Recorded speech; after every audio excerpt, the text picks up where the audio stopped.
And we are live. Greetings, I'm Salvador Cordova, and this is the Evidence and Reasons for the Christian Faith video channel. I'm here joined by Emery Moina.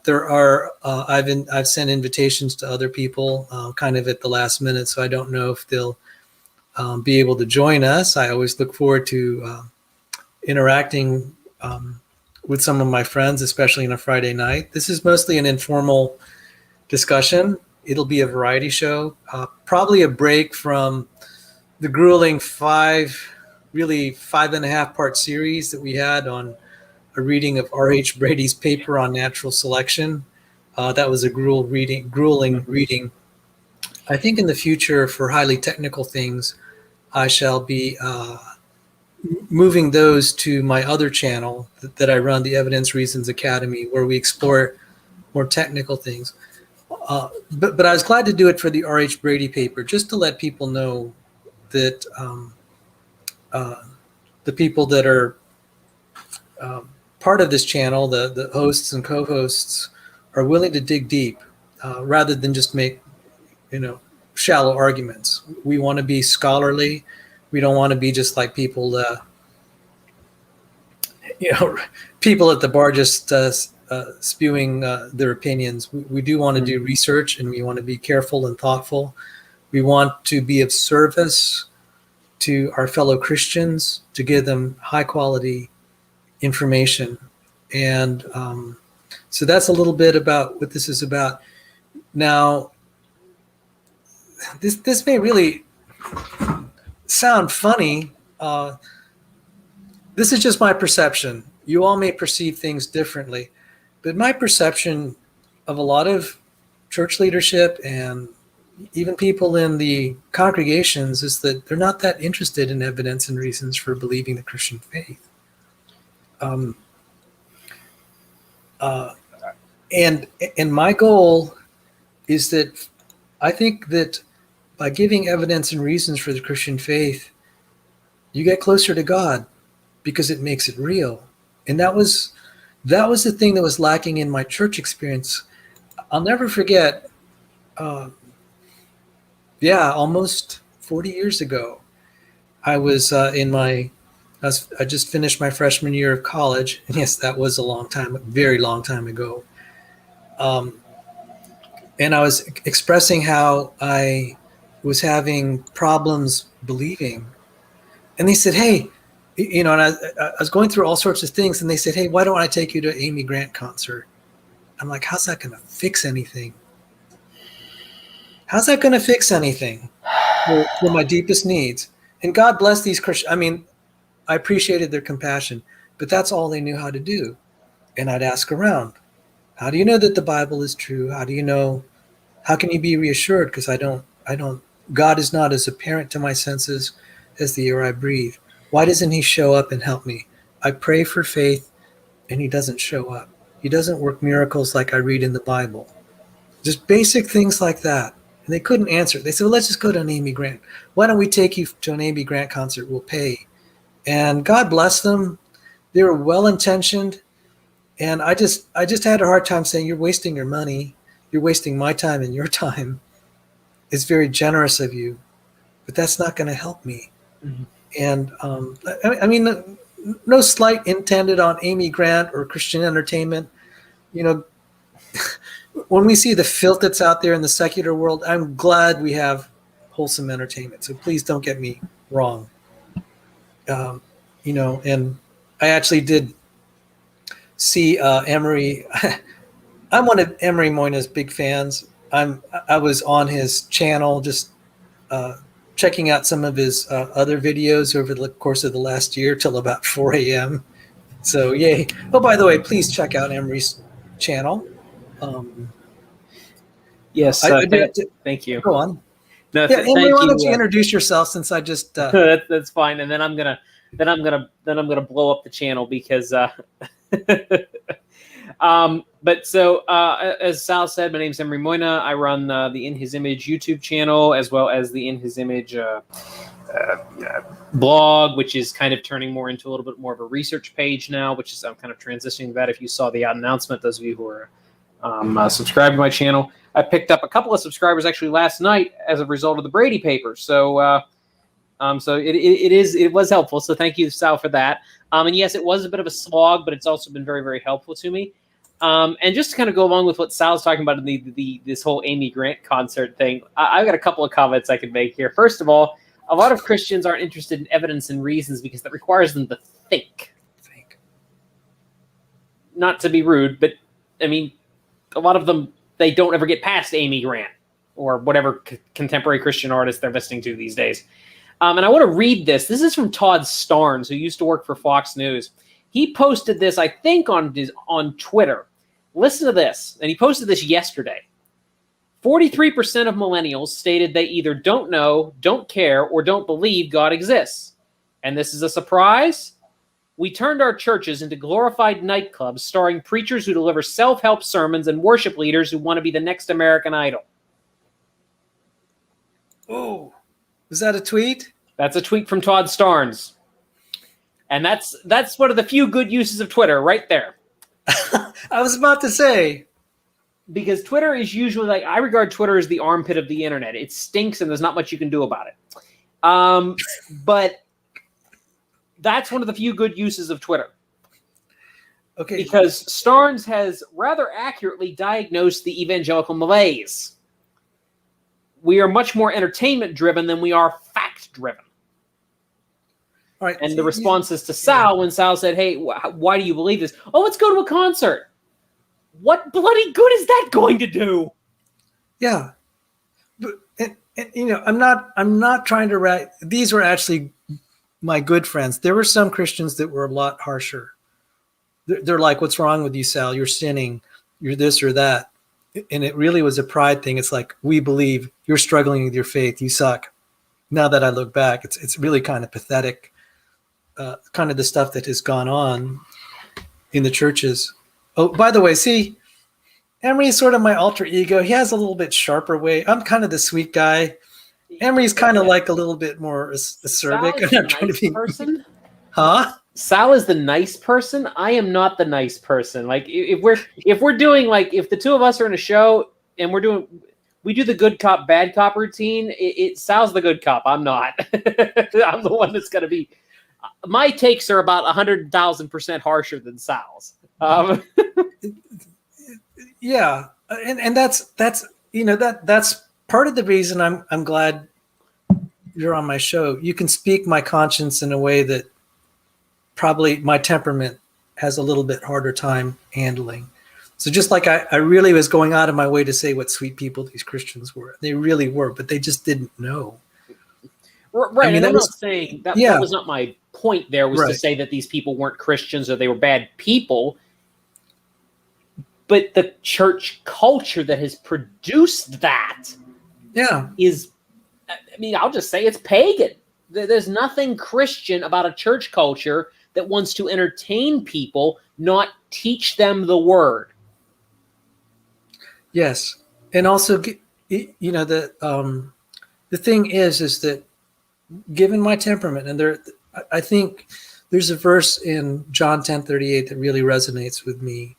Jesus said, if you do not believe my words. He didn't say, if you do not believe my words, I'm going to condemn you right now. There is condemnation for people who don't believe. Right. Okay, so in John, it does say, if you do not believe, you're already condemned. Right. So Jesus could have said, yeah, you're already condemned. But that, which is true, because you have that earlier in John 3:17. He who does not believe is already condemned. Oh, and I just have to point this out. That verse was on the Senate floor because the United States Senate, Bernie Sanders was grilling someone who was part of a Christian organization.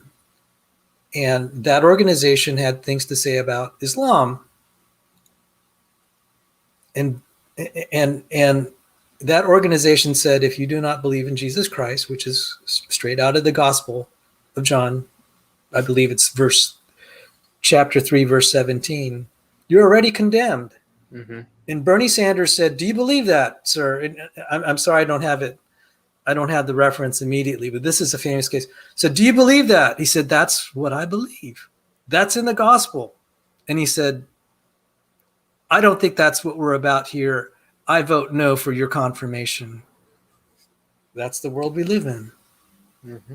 And so backing up, I just wanted to say in John 10:38, given earlier, it said you're already condemned, but Jesus gave the solution, at least for his hearers. It's not quite exactly what we have in the 21st century. He said, if you do not believe my words, believe the works. Believe the works. And that's how you can get saved. Now that's challenging in the 21st century because we don't quite, not all of us, very few of us have access to actually seeing miracles in the present day. However, that said, I've met people, elders and godly people. I said, what happened to you? They said, yeah, God visited me. Just this week in my prayer group, he's the vice president, he's former vice president of USA Today. You can understand why he partly had to accept an early retirement. The climate there was not very Christian, and he was a holdout. And God bless him, he was able to rise to an executive position, and he was able to hold it up until the last year and a half or so. And I said, what happened? He said, I was involved in New Age, and it was just dragging me down. And and one time he said, I knew the Lord was in the room. I could just feel his presence, and then the demons went away. Around that time, his wife, who's not at all neither of them are really Pentecostal or charismatic or into, visions and hearing. They hardly even talk about it. But he said his wife saw an apparition of it, something demonic twice, and that it was the power of Christ that was driving this away. So just take it for what it's worth. And I know that there are people that have visited this channel. It's like, yeah, you know who I'm talking to, because God has done something in your life. And when he does, it says, if you hear his voice, don't harden your heart. It's going to do something to you. Now, for myself, I've seen some apparitions, and to this day, I don't know whether it was of the Lord or not, but I don't want to see them. And the other thing is, you begin to think, is this just in my head? Is this a hallucination? And I'm like, okay, God, so I'm kind of stuck. But the study of creation, evolution, and archaeology was what helped me. And it helped our retired Navy SEAL friend who's still on vacation, and he's he's the other co-host of this channel, Sandy Pigeon, Dr. Sandy Pigeon. He heard a sermon on Hezekiah and the Taylor Prism, an archaeological find known as the Taylor Prism. And that led to his conversion to Christianity, actually not too long ago. And then he became on fire for the Lord and went to seminary. I later spoke to him, and I hope he'll share. He actually also had some spiritual experiences. So how we come to all I could say is, why am I a Christian now? It's by the grace of God. How is it that I encountered the right people that had the answers when I was at the end of my rope? So I'm sorry if I cut you off. I just No. So Dr. Carter dropped something into the chat, and I think we should talk about this because this is recent statistics that have come out. So I'm going to screen share this if it's all right, Sal. Oh, absolutely. And I think we can talk. Welcome, Dr. Carter and John Maddox. So John Maddox is here, and then also. Okay, so you should be seeing a bunch of statistics on screen. Are you seeing that right now? In the screen share? Oh, yes, let's do it. Okay, so this is not going to be pleasant, folks, but we need to. This is recent. This came out on the 12th, so that was 9 days ago. This is recent. Just here's the big takeaways.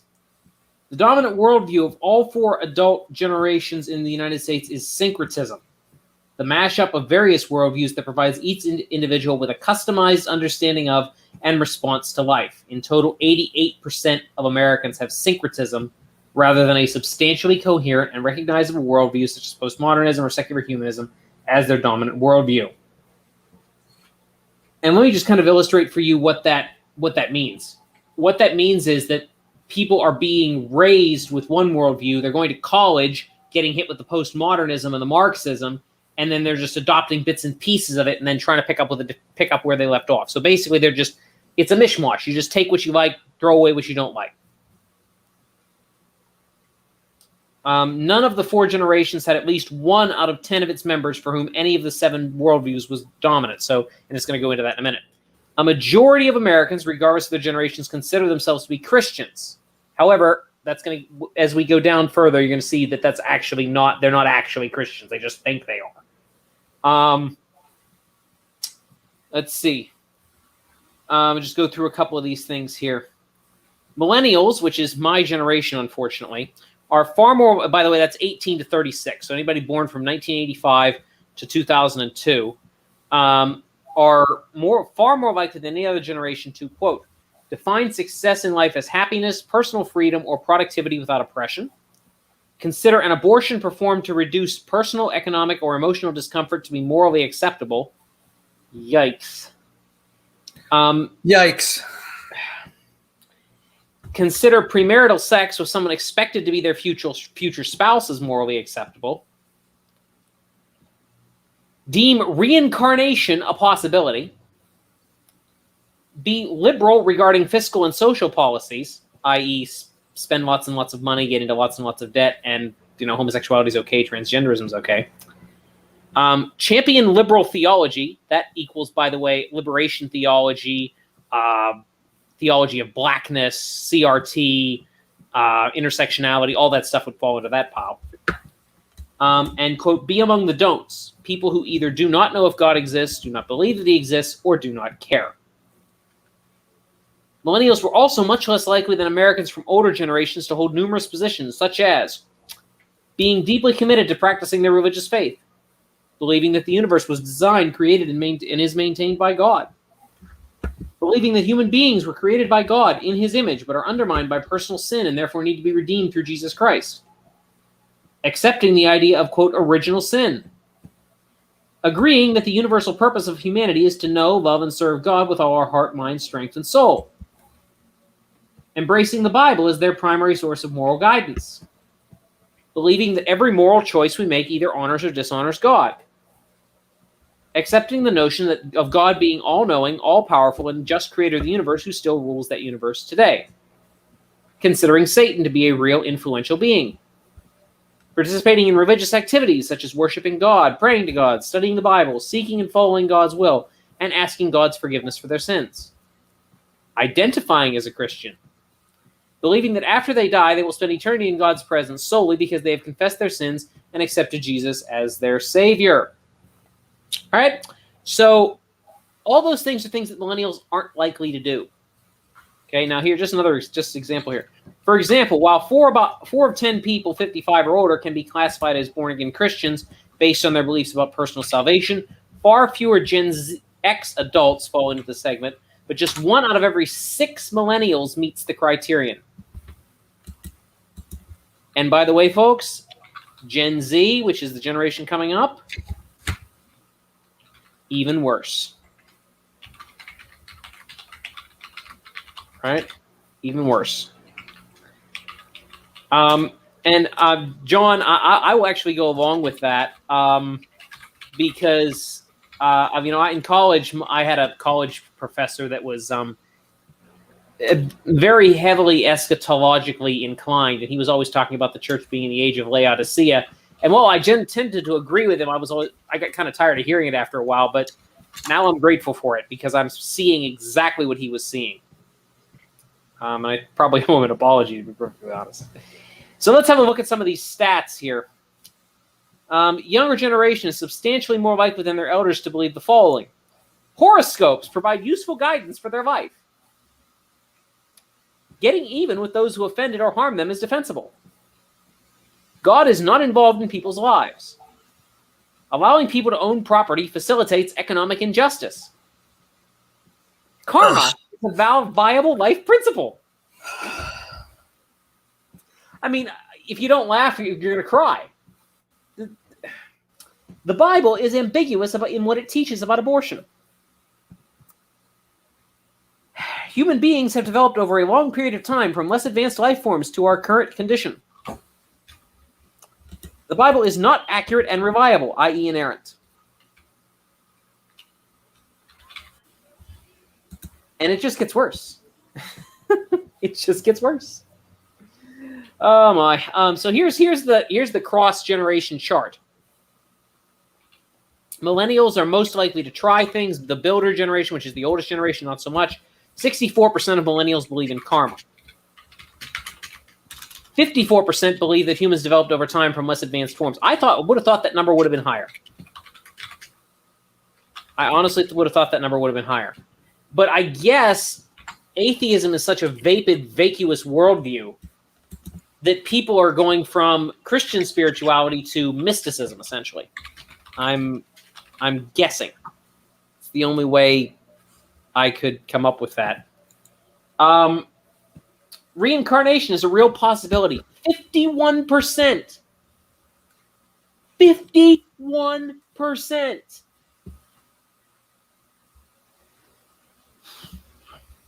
Personally received guidance from your horoscope. 35%. Individual ownership of property facilitates economic injustice. 35%. And by the way, Gen X is 34%. Not much better. You try to get even with people who have wronged you. 38%. Universal purpose for all people is to know, love, and serve God with all heart, mind, strength, and soul. 19%.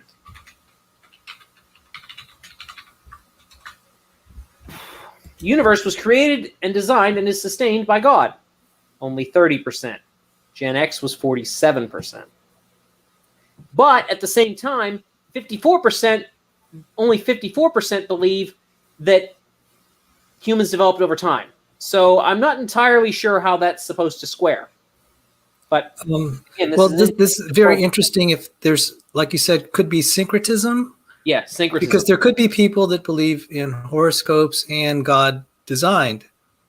Yep. And I have to say that there's a time in my life that probably applied to me. I mean, it was before I got saved, but we may think this is just outrageous, but it describes where people are. They can see. They can accept a lot of things, and this also describes times in the Bible that were syncretic. Mm-hmm. Please go on. This is, and you're right, Sal. This is just like the reason all this doesn't add up is because people are syncretists. They're just picking and choosing what they like. God is the all-knowing, all-powerful, just creator of the universe. He still rules it today. 31%. Human beings were created by God in his image, but are fallen creatures in need of redemption by Jesus Christ. 40% of people believe that. Again, I would have thought that would have been lower, but again, syncretism. If I can quote Godzilla Freak is here. Great. Thanks for joining us. Can I quote something? Godzilla, thanks for joining. Yeah, nice to see you. Can I share something from the Bible regarding this? Please. 2 Kings 7:33. So they feared the Lord, but also served their own gods, after the manner of nations from among whom they had been carried away. This is nothing new. And as I said, there was a time in my life I said I could believe in horoscopes, I could believe in God, I could believe in other gods too. Honest. And that was me at about age 14. So I mean, we could be very dismissive of this culture and say that, but it's kind of hard for me to say that because I was there. I was totally there. Mm-hmm. Yeah. Just to read another Bible verse into this to kind of explain this. Judges 17:6. In those days there was no king in Israel, but every man did that which was right in his own eyes. Yeah, and I have another point to make with only 54% says they believe humans developed from less advanced life forms. I think part of that is like they still believe in evolution, but because of like the new age bioethics stuff, they just think that the other animals are not less advanced, that they're all equally advanced. So I think that could have That something could to do be. with it. That's actually a good thought, because that's something I wouldn't think of, because I'm not that familiar with the new age stuff, but that's actually quite possible, because they think that, nature is God, or the pantheism and all this other stuff, or we're all one with nature, which would explain the reincarnation as well. So, I mean, that's completely possible. And for one Cal Stampede, yes, syncretism is basically a la carte. You pick what you want. And Yeah, the with a thing lot of is like the Eastern religions, you can actually reincarnate as an animal of some kind instead of human, and like vice versa. So I think that could have something to do with it for sure. I mean, it is a little painful for me to hear this, because it described me. And there are many times, even after the first year after I got saved, I mean, someone can be so confused that they can hold two viewpoints that are actually mutually exclusive and not realize it. Because I was like, yeah, God created, and then we also evolved. Not that that makes sense, but like a lot of people, sometimes you just don't think things through. You're distracted by other things, and it's like, yeah, I haven't reconciled it, and I'm not going to try. I'm going to just move on. It makes me feel good.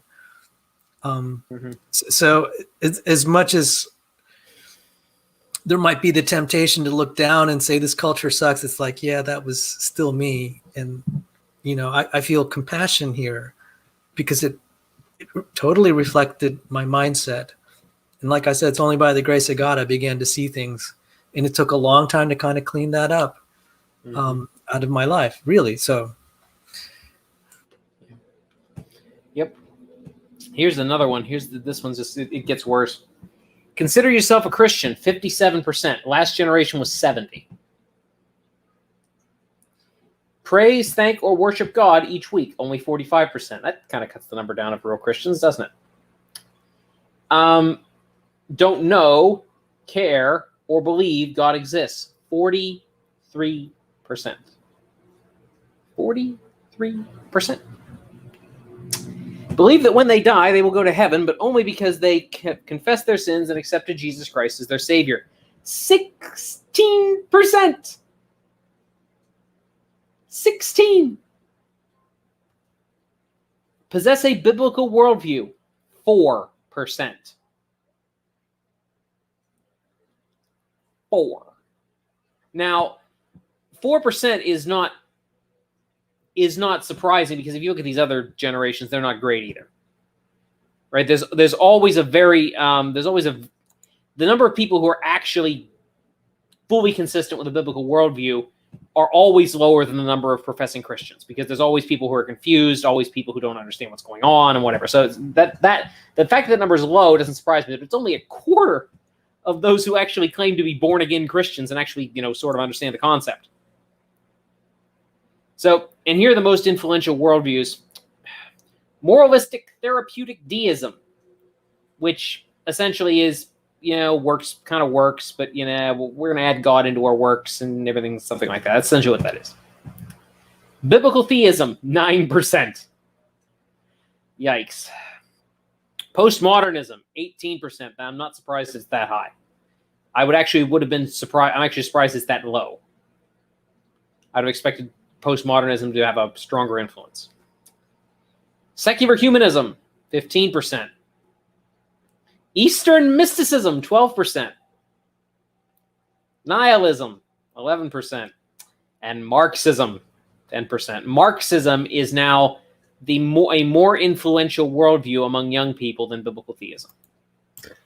I'm also interested on how they did the surveys for whether or not they possess a biblical worldview. Yeah, that's a good question. I kind of like to see if they link to maybe where the questions are.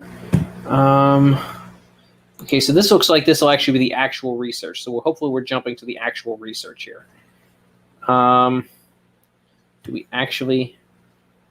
Yeah, can we? Yeah, okay. Yeah, you gonna let me? So I'm gonna stop sharing while I do this to try and see if I can get this. No, I don't.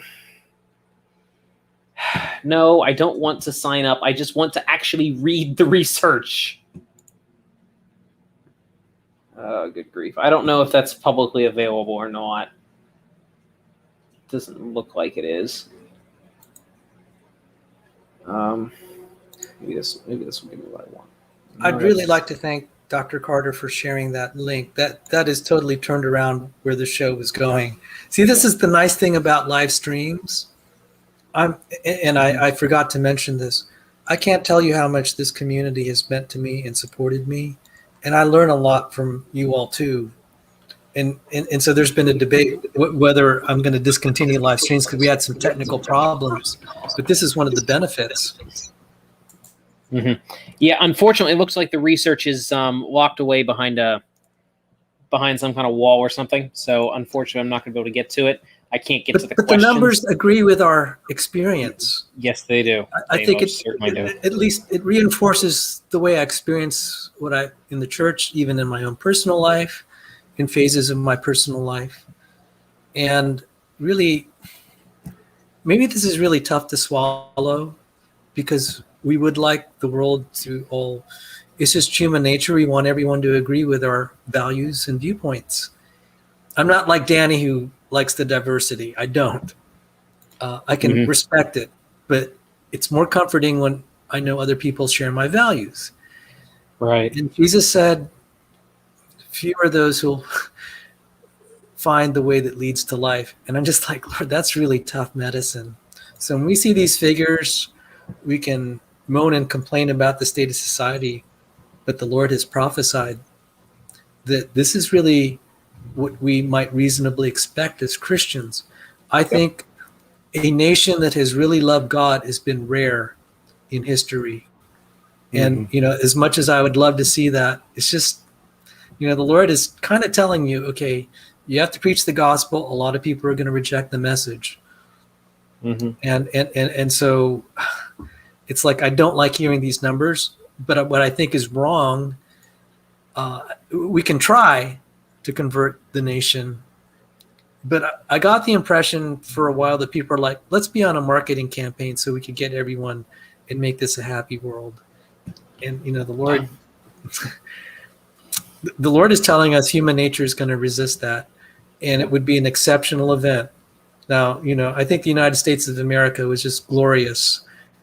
I know that's not politically correct to say, but there was enough salt. There was a proportion that really did love the Lord that made it a great nation, despite all of its problems. And yes, there was still a problem of sin and hypocrisy among our founding fathers, but it was, the Christian influence is undeniable among the populace. Nancy Pearcey had an interesting study. She said, what proportion we're actually professing. It may not have been as large as we think, but, on the other hand, nonetheless, the influence was still very strong. So thank you. Go on, guys. Yeah, it's sad that we don't get the exact questions here because it says that due to space limitations, the descriptions above are not the exact wording used in the survey. Yeah, that is a little annoying. I would like to read the survey questions and read the actual results. Yeah, because I doubt that this many people would be like, they consider themselves a Christian and then actively say no to whether or not they possess a biblical worldview. So maybe it's like a question that would imply that, and that's where they said no. Yeah, it is a little difficult to figure. Go ahead. I would actually have classified myself there about 20 years ago because, I think I said this on air to Emery that I was never very doctrinarian, and I kind of resisted that. It's like, I'm very factual oriented thing, and I just kind of resisted indoctrination to a viewpoint. I said, you have to prove it, and then I'll believe it. And I said, I'm going to have problems rising to church leadership, even though I, believe in creation and intelligent design. But there are parts of the Bible I had problems with. And I said, I'd like to believe, but this is tough. And that, these were a lot of, I can sympathize with that, because sometimes privately it's like, yeah, I accept, I believe in Jesus. I believe he's real. I believe a lot of his moral teaching. I believe in his miracles. But then there are parts of the Bible, it's like, I don't know if that's real. That was a real struggle for me. Absolutely. So you could say that that's church doctrine, but I said, can you prove it to me? Just give even simpler examples. I was struggling over the book. There were lists of that were compared between of individuals or groups or numbers between the book of Ezra and Nehemiah. And then there were some things in the book of Daniel that was talking about Darius the Mede. I'm just like, did he even exist? And so I had to come to a point in my life. I said, all right, it's a good thing that people want to have facts and reassurance, but there may come a point you have to accept things on faith with a lot less evidence than we'd like. And I'm like, well, okay, so I accept eternal life. That's totally on faith, because you can't, until you're there, you don't know it. Right. And I said, is accepting anything else then in the Bible any more outrageous than that? I said, come to think of it, no. And so that was a really hard step for me, because the atheist understandably so, I wouldn't say rightly so, understandably so, said, can you prove it? Can you prove that Balaam's donkey could speak, or any number of other things in the Bible that we can't see with our eyes and ears directly? And so that was very difficult. So I could see where someone can say they're confessing Christian, but they're not exactly biblical, because I was there, relatively recently in my own life. Relatively recently, meaning about 20 years ago, or even 13 years ago. Yeah. And I think I understand why the atheists will object to something like that, but there are things that everybody is going to take on faith. Everybody makes faith decisions about certain things. They have to take abiogenesis on faith, because they don't have it. Let's put it this way: they have less reliable evidence for abiogenesis than we have for eternal life. So it's not a question of who has. It's not a question of who has faith. It's a question of what do you choose to believe. Yeah. Yeah. So. And this is exactly what you said. I began to see, I said, well, what are the alternatives? And the other side has no answers. I call that Richardson's principle. And that made it easier to say, okay, I'm not going to insist on having every fact, because if I had every fact, that'd be omniscient, and that would mean I'm God.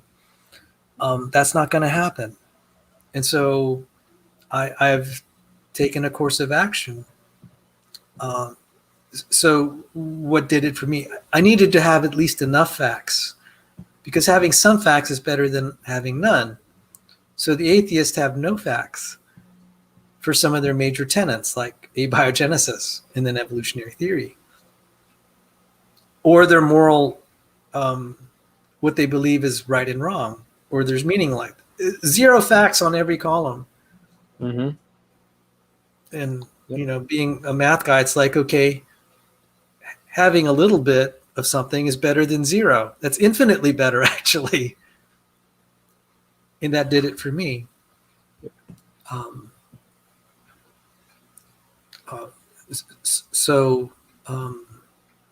That's the message I wanted to convey to people. It's like I could keep reading the Bible and insisting you believe it till I'm red in the face.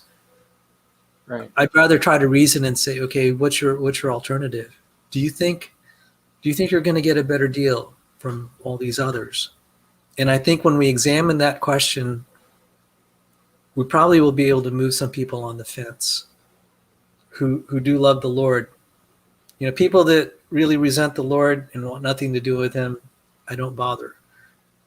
My heart aches for those who were the young Salvador, like after my first year of college, where I was confronted with all these questions, and my brothers and sisters said, okay, we'll try to help you. We'll take you to an Amy Grant concert. Yeah, I don't think that's the right answer, folks. Just saying. And this is important too. Like, some people are open, and others are not. I mean, if a person is so, I don't know, so offended by the scripture that when they hear it read, they immediately start swearing allegiance to Satan, I don't think that person's open anymore. I think they've made their mind up. But if someone reads the scripture and says, okay, I've got this problem over here, and they're actually asking, they're not just trying to gotcha. If they're saying, okay, yeah, I get all that, but what about this? How do you deal with this? That's someone you can actually have a conversation with and say, okay, this person's open, this person is willing to listen, willing to understand. And this is going to require a judgment call to a certain extent, because it's not always going to be black and white, clear cut. Some people may just like having a discussion. And not to be mean to Danny, but that would be Danny. And Danny, I love you, man. If you watch this, like, this is not personal to you, but people like Danny just love to have conversations and discussions. They don't, then this does not necessarily apply directly to Danny, but like, people like that just enjoy the debate. They just enjoy the conversation. Yeah, I just want to add that I feel like it's almost easier to try to get to a pure secular who doesn't have any experience with Christianity compared to someone who's like a former Christian that's closed their mind from it. I would say that's probably honestly true. Between that and people who are in the church who think they're, born again, but actually aren't, or think that because they grew up in church or they, were baptized when they were, 5 or whatever, that makes them a Christian. That doesn't make you a Christian, folks. It just doesn't. Not just that. I mean, like, the new atheist types who's like, right, I was a Christian growing up and now I'm an atheist. Those people are sort of the hardest to reach. Yeah, they are. And a lot of times I find with those people, the reason they're so difficult is not because they don't know God exists. They know he exists. They just hate him. For whatever reason. And I'll just give an example here. When I was at my previous job, I worked with a woman, and then later her boyfriend, and now I guess it's her fiance. And they were both very nice people, and they both called themselves ex-Christians. They were atheists, both of them. And I would talk to them about the Bible, and they never really gave me clear answers for why they left Christianity. But I also got from them a little bit about both of their backstories, and both of them had a ton of baggage and pain in their backstories. And I'm like, okay, I can put 2 and 2 together here. You didn't abandon Christianity because you stopped believing in God. You abandoned Christianity because you started to hate God. How did they react to that? I didn't tell them that. All right. Yeah. I had good relationships with them, but I wasn't good enough to tell them that. Yeah. Okay. But I could at least put it in and get my brain, okay, I need to approach this a little differently than someone who is an active atheist. Because what I need to do at that point is then deal with the problem of pain. Yeah. Because that's what both of them that's probably what would have pushed both of them out of their worldview. Out of Christianity is the problem of pain. And that's not an easy problem. I'm not going to say that it is in any way, shape, or form. But it is one that you can address. You need to be careful with it. You don't need to be like, and I mean, I think a lot of the really angry ones on the internet do. I think that's a lot of the ones that are really, really angry. I think John's accurate about that. And like if you talk to them, a lot of times you find out that that's there. Go ahead. Exactly. There was one rabbi. He had survived the Holocaust. He said what he saw made him disbelieve God. He became in. So I mean, there are some traumas that are pretty severe, Right. And you get the whole spectrum there with what trauma may do to someone, Right. and sometimes it just, yeah. Yeah, trauma's not pretty. Trauma's not pretty, and it does. It is a problem. Like, but the only real way to make any sense out of trauma or any kind of pain or suffering is a biblical worldview. You can't make sense of it in light of atheism. You have nothing. You have nothing to work with. And you know, I mean, sincerely, that's why I tend to have a little more. I have a lot of compassion on some of the people that would like to believe in God, but they've suffered trauma. I don't see, when I was in the situation that I was doubting but wanting to believe, I was just getting pounced on by people professing to be Christians. I mean, now looking back, I'm just like, yeah, I don't really know, because that is not what the Bible teaches. It says in Jude to have mercy on those who doubt. Mm-hmm. And what I interpret that to mean is people that are wanting to believe but are having a hard time. And so, you know, I don't pounce on people and say, isn't it so obvious? You know, you're just stupid. Or I try not to do that, because they're dealing with a lot. And I've related this before. I was part of an atheist agnostic group. And probably the one thing that really stood out was that day a young lady confided to me, and some of the people beside me were just gathered talking. She just started crying. She said she'd been assaulted, and you know what I mean. And I was like, Lord, it haunted me. I said, you know, I believe in you, but how do I tell her about the love of Jesus after what she'd encountered? And there are people that have suffered a lot more than her. It's like, how do I tell them about the love of Jesus? Because God has dealt them a tough hand in this life. And of course, we have that passage of Lazarus, the poor man and the rich man.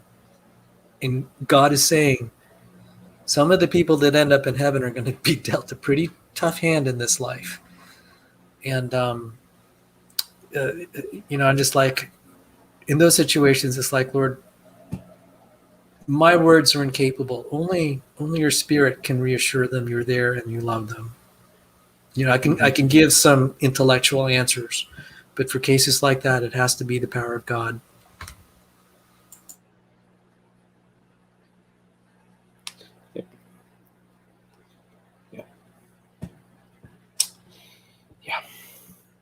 Now, I'm sorry to say this, since you mentioned Danny, this verse came to mind, Mark 6:20. I'll read the King James. For Herod feared John, knowing that he was a man and he was a just man and unholy, and observed him. And when he heard him, he did many things, and heard him gladly. Of course, that's the same Herod who chopped his head off. Okay. Mm-hmm. All right. Again, Danny, we love you, but we were just talking about having some discernment. I mean, are there people that just like to talk about ideas? And that's pleasant, because it's nice when someone likes to listen to you. But I'm trying to reach out those who are just kind of on. That's, you know, we tend to reach out to people that have been where we were, because and I think that works.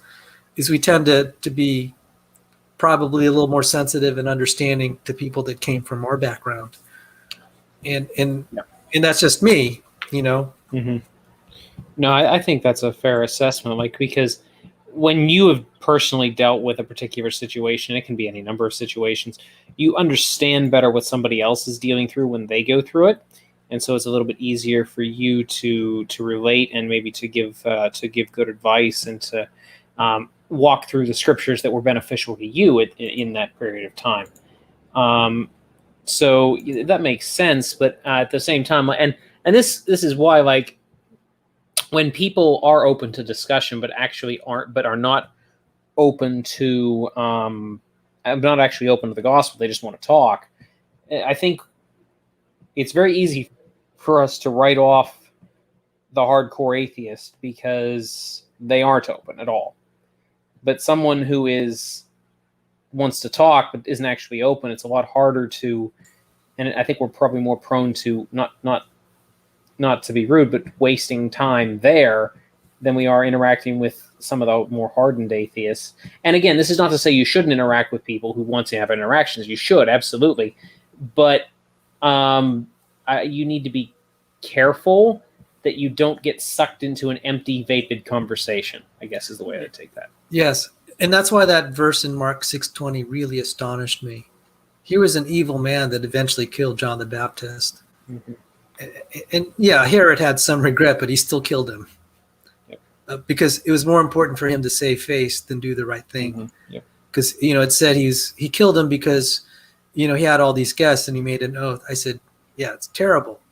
And yet this is the same guy that heard John gladly, mm-hmm. which is kind of amazing because John was calling him out on his sins. Mm-hmm. And it really was Herod's illicit wife that demanded John's head. So I'm just throwing it out there because it describes some of our interactions on the internet. You might encounter someone that seems to hear, but his heart is closed. Mm-hmm. And I'll just point out too that when Jesus was under trial, Herod was thrilled that Pilate sent him Jesus. Not because he wanted to hear it, not because he was interested in the truth, but the text actually says because he wanted to see a miracle. He was in it for you guessed it, entertainment.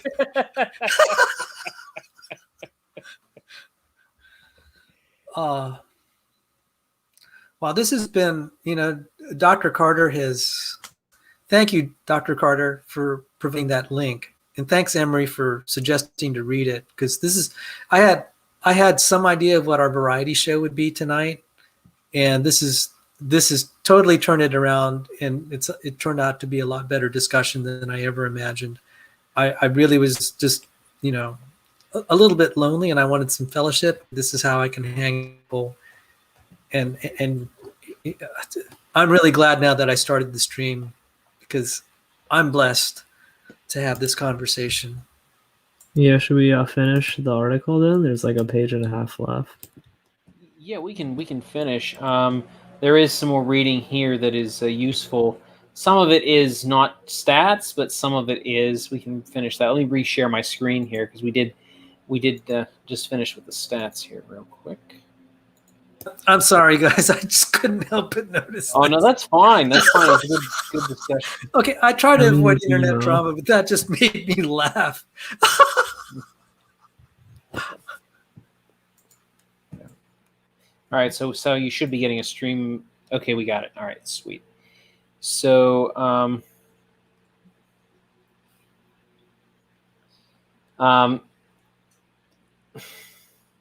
sorry, I got a little lost trying to figure out where I'm at. All right, so we'd finished reading through the worldviews, and so asked to describe the kind of world millennials are seeking, Barna, being George Barna, outlined 7 components to the millennials' outlook.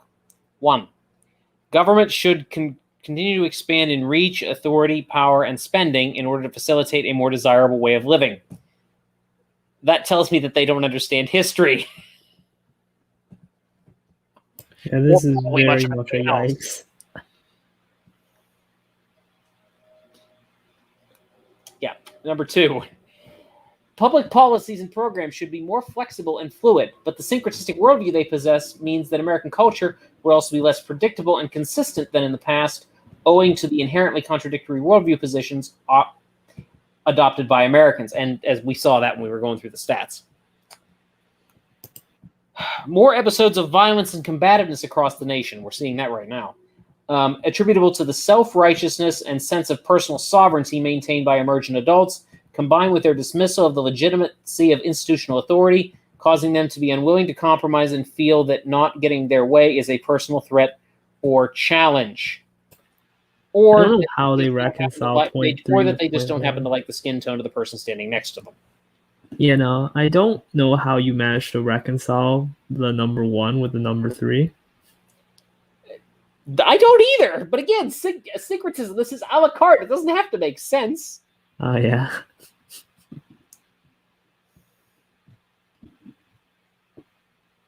So, number 4.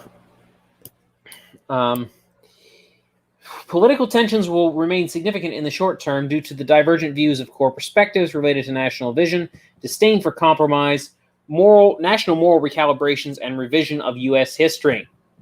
That's happening at full steam. 5. A redefined Christian community that will be smaller in number, less influential, and less economically robust. That will include changes such as fewer people and less money being designated to global Christian missions, and existing privileges received by churches such as tax exemptions and land use exemptions being withdrawn. I'll go a step further than that. That will lead to churches being closed if they speak against abortion, homosexuality, transgenderism. Barna doesn't want to say that. I will. Next, number 6. Interpersonal relationships will be more difficult to sustain due to declining levels of trust, diminished willingness to compromise, heightened reliance on technology for communication, and disappointments produced by lack of moral consensus. We're seeing that too. How many people are unfriending people because they voted for Trump? Or, you saw a lot of that, didn't you? Well, it's going to get worse. 7. Reshaped family units, given few formal marriages, increased levels of divorce and separation. You mean higher than they are now? Liberalized sexual morality, and the reduced appeal of raising children. And then the rest of this is just, looks like advertisement for Barna and a few quotes. So do you want to read through this stuff, or do you want to pause there?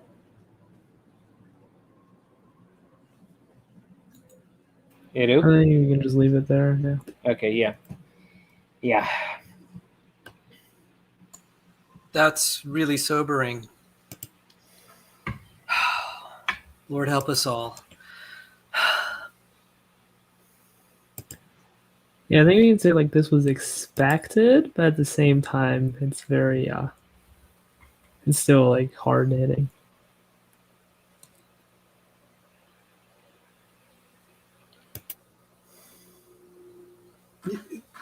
I do want to say this is that, the Christian church bears some responsibility for the state of the culture, but we can't. I don't want to be accusatory. Where they failed, we can tell them where they failed. Meaning, like, if you have a question and someone's struggling, you don't take them to an Amy Grant concert, okay? You need to learn better. As a solution, you can take someone to an Amy Grant concert. That's a nice. Yes. Okay. But if that's not what their need is, don't do that. Right. Meet needs appropriately. If needs appropriately. If you are in a position where you've just come out of finals and you and your buddy want to go to a Christian music festival or whatever, yeah, okay, go relax. Fine. But if God. Your buddy is going, I'm not sure God exists, don't take them to an Amy Grant concert. That's the wrong answer. Right. You can still take them there, but don't represent that as the cure. And that's what they're making a big deal of it. I'm just like, guys, I'm really hurting here. And I actually, truthfully, I think I was worse off after that concert because I love classical music. It was grating. It was hard on my ears, and she's not that, there are other forms of music that would have really turned me off. Mm-hmm. So I don't think they realized what they did. By the way, these people are still my dear Christian friends after 40 years. I have loved them, and I cherish everything they've done. And so I'm really not knocking them. This is like a lot of us in Christianity. We do things that are inappropriate, but well-meaning. And maybe God didn't call us to be the agent to heal them. And that's one thing I do want to point out. The one thing that did help was they loved me. I can look beyond. That was a lot of value there, and so even if their solution was misplaced, love went a long way, and that's why I'm friends after even 41 years later. It's something that I've cherished. They're still in the faith. I'm still in the faith. So it's not all bad. That being said, we can, there is a point when even when you do the right things, the culture can go wrong. And like the Pharisees, they can see the miracles and they'll just still decide they're going to serve the devil. I can read the scriptures, and other channels will be, people on other channels will say, I could tell they probably never really studied those passages. And once they heard it, they swore their allegiance to Satan because they just resented the message. Specifically, for those who weren't aware, the passage with John 9, the blind beggar, they really resented the fact that, they asked, the disciples asked Jesus about the blind beggar, was it his parents' sin or his sin that he's born blind? And Jesus said he was born blind so that the power of God might be manifest in him. That said, that triggered them really bad. And then I read the account in 1 Kings 14 about Jeroboam's son, and that triggered the swearing of allegiance to Satan. They just were okay. Mm-hmm. So the story of Jeroboam's son is that the Lord took him early. He died. That was because God found something pleasing in him. And one thing that John Maddox said, he said, this is a wicked world. Sometimes God taking you home is a merciful thing, but that blew up a couple individuals in particular. They said, oh, absolutely, they're going to serve Satan because they couldn't stand. They said that was so distasteful, those two passages. So I'm just saying that, we might, what's the term, managing expectations? Yes. Because I did get angry at one pastor, and that was the last sermon I ever listened to from him. He was saying, well, if you just preached more, everyone would believe. I'm just like, no, that's not what the Bible teaches. So you represent yourself as a minister of the gospel and you're saying stuff like that. That's not true. And it's like, you haven't dealt with some of the people I have. You wouldn't be saying stuff like that. Mm-hmm. You're just scolding the congregation to make a little more drama. Last time, I didn't like that pastor that much. And that's kind of hard sometimes when you do try to find churches and then you're like, yeah, he's not the best pastor, but he's not doctrinally that far off. I kind of accept that. But he said that I almost walked out of the church when he said that, because you're accusing people you're blaming people for the state of the culture because you didn't preach enough. And that's not completely true. You can't be falsely accusing people. So, sorry, that was my rant. You could tell I've had my problems with preachers. Yeah. And I think that, like a lot of us have, I think we're kind of in a position now where so many pastors are being trained at these woke seminaries, and they're just churning out so much garbage, and it's all academic, very little practical. They spend 10 minutes on the declension of a Greek verb, and I'm like, guys, that doesn't help us one bit here. It's useful, but these people have to go out and work in the mechanic shop with an atheist. They have to go out and go to the grocery store where they're going to get challenged by, some random person because, this person thinks that everybody should be wearing masks and the state isn't requiring it. And you're not wearing a mask. How do you respond to that? They need to deal with the practical issues that these people are dealing with. Yes, they need good theology. Absolutely. But they can't stop there. The theology can't just be, you can't just say, well, the Bible says this, and this. Okay, what does that mean? How do you make that? The Bible says to work out your own salvation with fear and trembling. Now, that does not mean you have to work for your salvation. I'm going to clarify that right now before somebody calls me a heretic. What that does mean is that you need to apply it. The thing that your salvation is not something that should be, it's not something you get and then stick in your back pocket and sit on. You can't, if you sit on it, it does no one any good. You're supposed to apply what you learn. And you may not get every application from your pastor, but the pastor should, fingers crossed, Lord willing, be giving you at least some application. You can't get everything. Like, he's only got, however many services a week for your church. He can't give you everything. That's why you're supposed to read the Bible for yourself and try to understand it. But he should be giving some form of practical application. And 10 minutes of Greek declension isn't that. I'm sorry to say, one particular pastor might be watching this, but it's like, dude, you've done too much of that. You're not inspiring your listeners. You just have to stop being a seminary professor and teaching theology. You need to teach more of the Bible and the plain reading. Right. Maybe I need to be a little bit more assertive. And on some level, we don't serve the leaders well by just giving them total approval.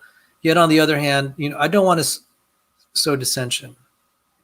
But I got to say, let me put it to you this way, Sal. Those of us who are trying to clean up the doctrinal mess that is being left behind are not the ones causing division. It's the ones who are teaching the false doctrines that cause division. That is the biblical principle. And now I get that I'm not taking this into things like soteriology where there's disputable stuff and okay, fine, whatever. Okay. That's not where I'm going with this. Where I'm going is that if you've got people running around the church teaching intersectionality, critical race theory, or syncretistic evolutionism, or whatever you want to call theistic evolution, which is basically syncretism, except it's not a la carte syncretism. You just take everything that evolution says and throw away everything the Bible says, and just say you're a Christian. But if you want to do stuff like that, you are the false teacher, and you are the one causing division in the body. It is not those of us who are trying to come after you say, no, what you're doing is this, that's not in the Bible. We're not the ones causing division. You are.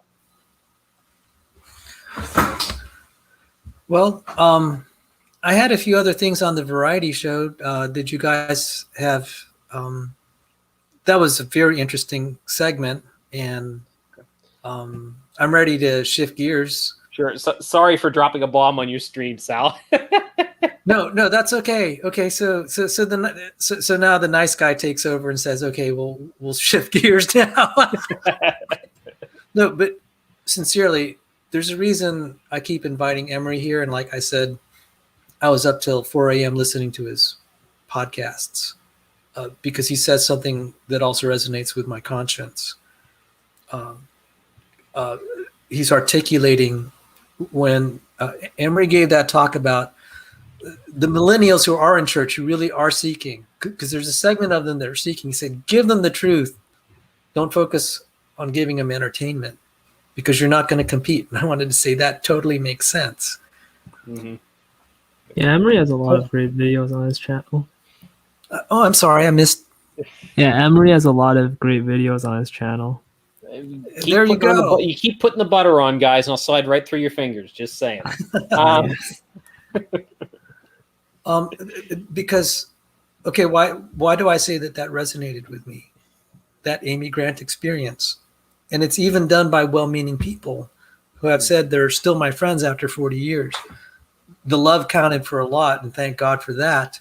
Mm-hmm. But just trying to feed them entertainment. And I got to point something out. Some of the stuff that's going on for Christian music, I want to walk out of the church. I can't handle it. It offends my ears. So I'm just like, okay, maybe that's me.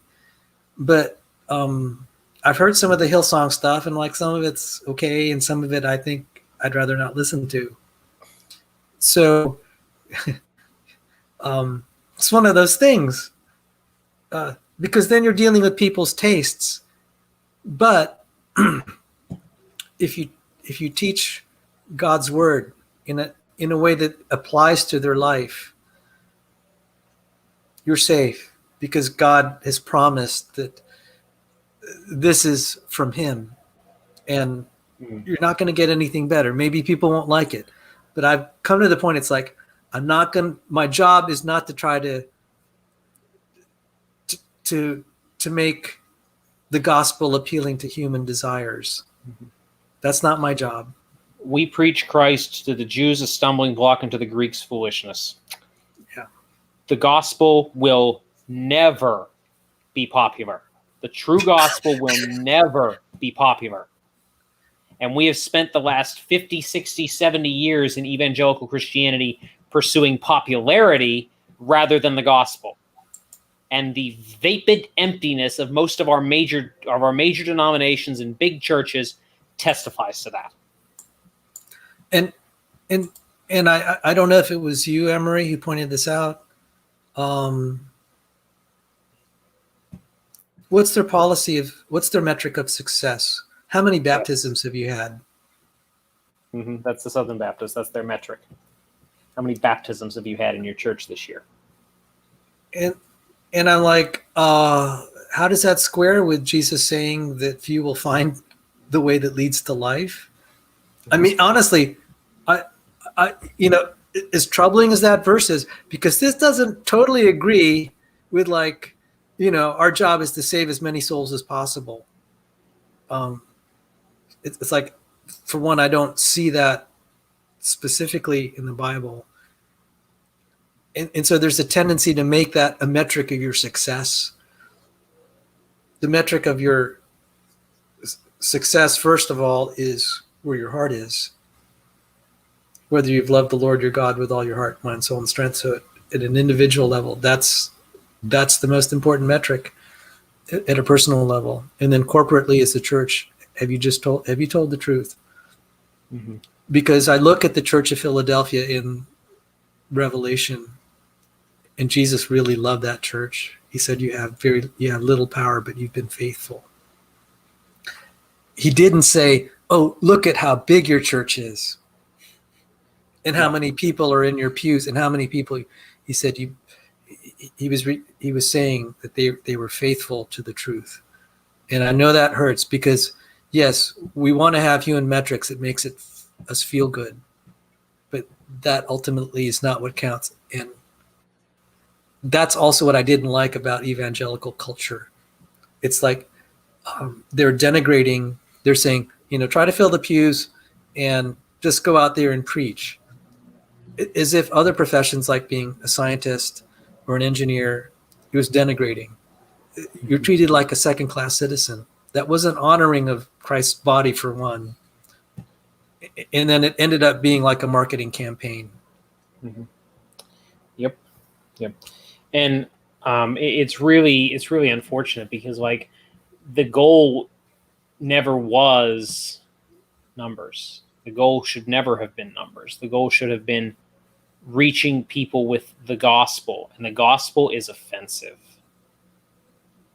And as we enter, I mean, we've talked about, a little bit earlier tonight with the idea of the Laodicean church. The Bible says that in the last days they shall heap to themselves teachers having itching ears. Yeah. People do not want people.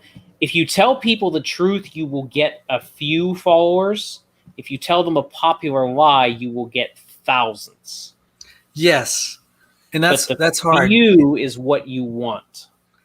And this is one thing that I've had even on a far smaller scale on my channel. It's like, am I going to focus on telling the truth or providing entertainment? I said, okay, if I provide entertainment, I might get more views, but that's just not my calling. It's not my calling. And yeah, I think it was pretty obvious after our last 5-part series.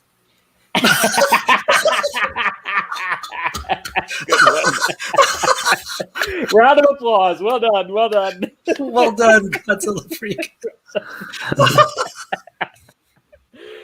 But I mean, there is like some level of overlap where you can provide education and still be entertaining, but at the same time, like, usually that just ends up being more entertainment and showboating than anything else. And like, some of the stuff that I see on social media that passes for church stuff is just like, what on earth is this? I literally look at it. I mean, now I'll be honest. I grew up in fairly conservative church background, so like, I look at some of this stuff and I just go, oh, it looks decadent. It looks effeminate. It looks, it just doesn't. It doesn't look Christian. It looks pagan. If I'm being completely realistic. Oh yeah, yes, that comment. That comment. I was going to say something if you didn't bring it up, Sal. Handel's Messiah compared to today's music. 7-11 songs meant to be learned after listening to it for a few seconds, then repeating the same words 11 times like a hypnotic trance. Yes, and I have literally said this to my parents for years when we've been in places where they've sung those songs. I said, look, if I wanted to sing garbage like that, I'd go to a Catholic church and just chant rosaries. Because, and not to be rude, but there's no meaning in that. Now, Handel's Messiah does repeat a lot of the same wording over and over, but a lot of, you know where those words come from? The Bible. They're direct quotes from the Bible. Right? It is completely different than this reckless love of Jesus and, not to be crude, but sloppy wet kiss and all this other stuff that permeates worship music. And by the way, there are like giant problems with Hillsong and Bethel music. Giant problems. And I know, Sal, you probably don't know this, but if you've read my blog, one of my fellow writers is fighting this issue in his church right now, and he sent me a multi-part series just talking about all the problems with Hillsong and Bethel. Hey, no. Okay, I am not ripping on Gregorian chants here. Like that they sound wonderful, but they don't mean anything. They don't have the same kind of meaning that you get. Okay, even if you take something as simple as Amazing Grace, how much more depth of theology is built into that than this garbage that passes for worship music these days? And if you gave me the opportunity, I'd throw almost all of it in the garbage. And this is not just me saying new is bad. That's not what I'm saying at all. It's the shallow that's bad. Like, I don't have a problem with you create something new and it's got some depth and it sounds good. Praise the Lord. Let's get some depth into this. I'm sick and tired of shallow. Well, just to temper things a little bit, everyone has their tastes. Because I didn't like Handel's Messiah, and I love classical music. But I love certain hymns. Right. Fairest Lord Jesus is one of my favorites. And I had to actually, because of my mom's funeral, I had an approved list of songs. I'm like, I don't like these either. But there are a few. And some of them were recast in newer melodies. And they said, well, Father Superior, that's not what they call it. I don't know what they call the senior priest at the local.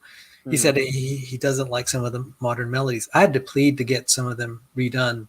So like when I surveyed the Wondrous Cross, I said I didn't like the older melody. I like the one by Lowell Mason that goes, when I survey the wondrous cross.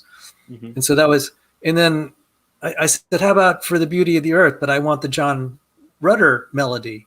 And he said, no, we can't do that. I'm just like, man, that's the more beautiful melody. The old one was kind of ugly. Again, that's just musical taste. Right. So I'm not arguing for old versus new here. I'm arguing depth versus shallow. Yeah. So it had good, theological content, but then trying to add the right melodies. So just for the record, what did I choose? I really wanted For the Beauty of the Earth, but I settled for How Great Thou Art. Oh, yeah. The offertory was The Lord's Prayer by Malott. The communion, the Catholic communion, I didn't participate in that, but for the communion, I had the Panis Angelicus, which came from Thomas Aquinas. It's just very beautiful to me. and the Song of Farewell with Ernie Sands melody. Now, I used to say for some of those, and by the way, who visited my tribute to my mom just a couple days after she passed, I used the secular melody. It was from the show Carousel. When you walk through a storm, hold your head up high. Mm-hmm. So now you're getting a feel for some of my tastes. I mean, that was, I wasn't trying to be preachy. That just felt what I was in the mood for. Right. And some of the Christians wrote me back. They said it put tears in their eyes. So I'm just pointing out, what we may call garbage, someone may really like and be blessed. I just want to say, I want to be sensitive to that. Okay, let me kind of counterpoint this here a little bit. I'm not saying here that everything produced by the secular world is garbage. I'm also not saying that everything new is garbage and everything old is good. What I am saying, though, is that if the only thing that we're getting out of this is 7 words repeated 11 times, which is the reference to the Carter comment, I'm sorry, that's garbage. That's pure, utter, shallow drivel, and we need to rid the church of it. Why do you think we have shallow Christians? I mean, that's not the only reason, but because we don't expect them to actually pick up theology. And we dumb down our quote-unquote worship music to allow that as well. And again, not everything that's new is bad. There's some new stuff that's come out that's actually really good. I don't listen to a ton of music, so I don't, have a ton of things to throw out here. But, there's some new stuff that's good. A lot of it isn't, because a lot of it is very shallow. But that's not the fault of the musical style. That's the fault of the person writing it, who apparently either doesn't have a great grasp of theology or doesn't think that his audience wants a great grasp of theology. One of the two. Yeah. And so this secularization, let's say syncretism, and that's what's happened to the Christmas message. It got, and it, the Lord does work all things for the good. And on some level, it's like, okay, this might be the one little piece of gospel that spreads. People might think, what are we doing this for? Mm-hmm. Someone somewhere out there might think about it, because I tell you, sometimes that Christmas spirit kind of like, yeah, this is something special about it. So when I was struggling with my faith, I was actually grateful. It was refreshing to see all the Christmas decorations during that time of year. And yes, it's commercialized, but to this day, it brought warmth. So, it's one of the things that pull me is that, the intents are not necessarily good, but God can still use it. But perhaps that's neither here nor there. What you said that did resonate with me was, again, that experience with the Amy Grant. And I was really struggling, like, how do I have meaning in life? I'm depressed. I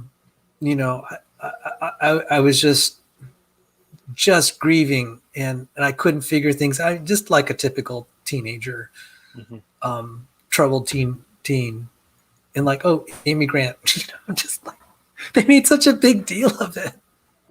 Yeah. And now looking back, what if we had a show like this and I was listening in? The younger self is listening to the older self.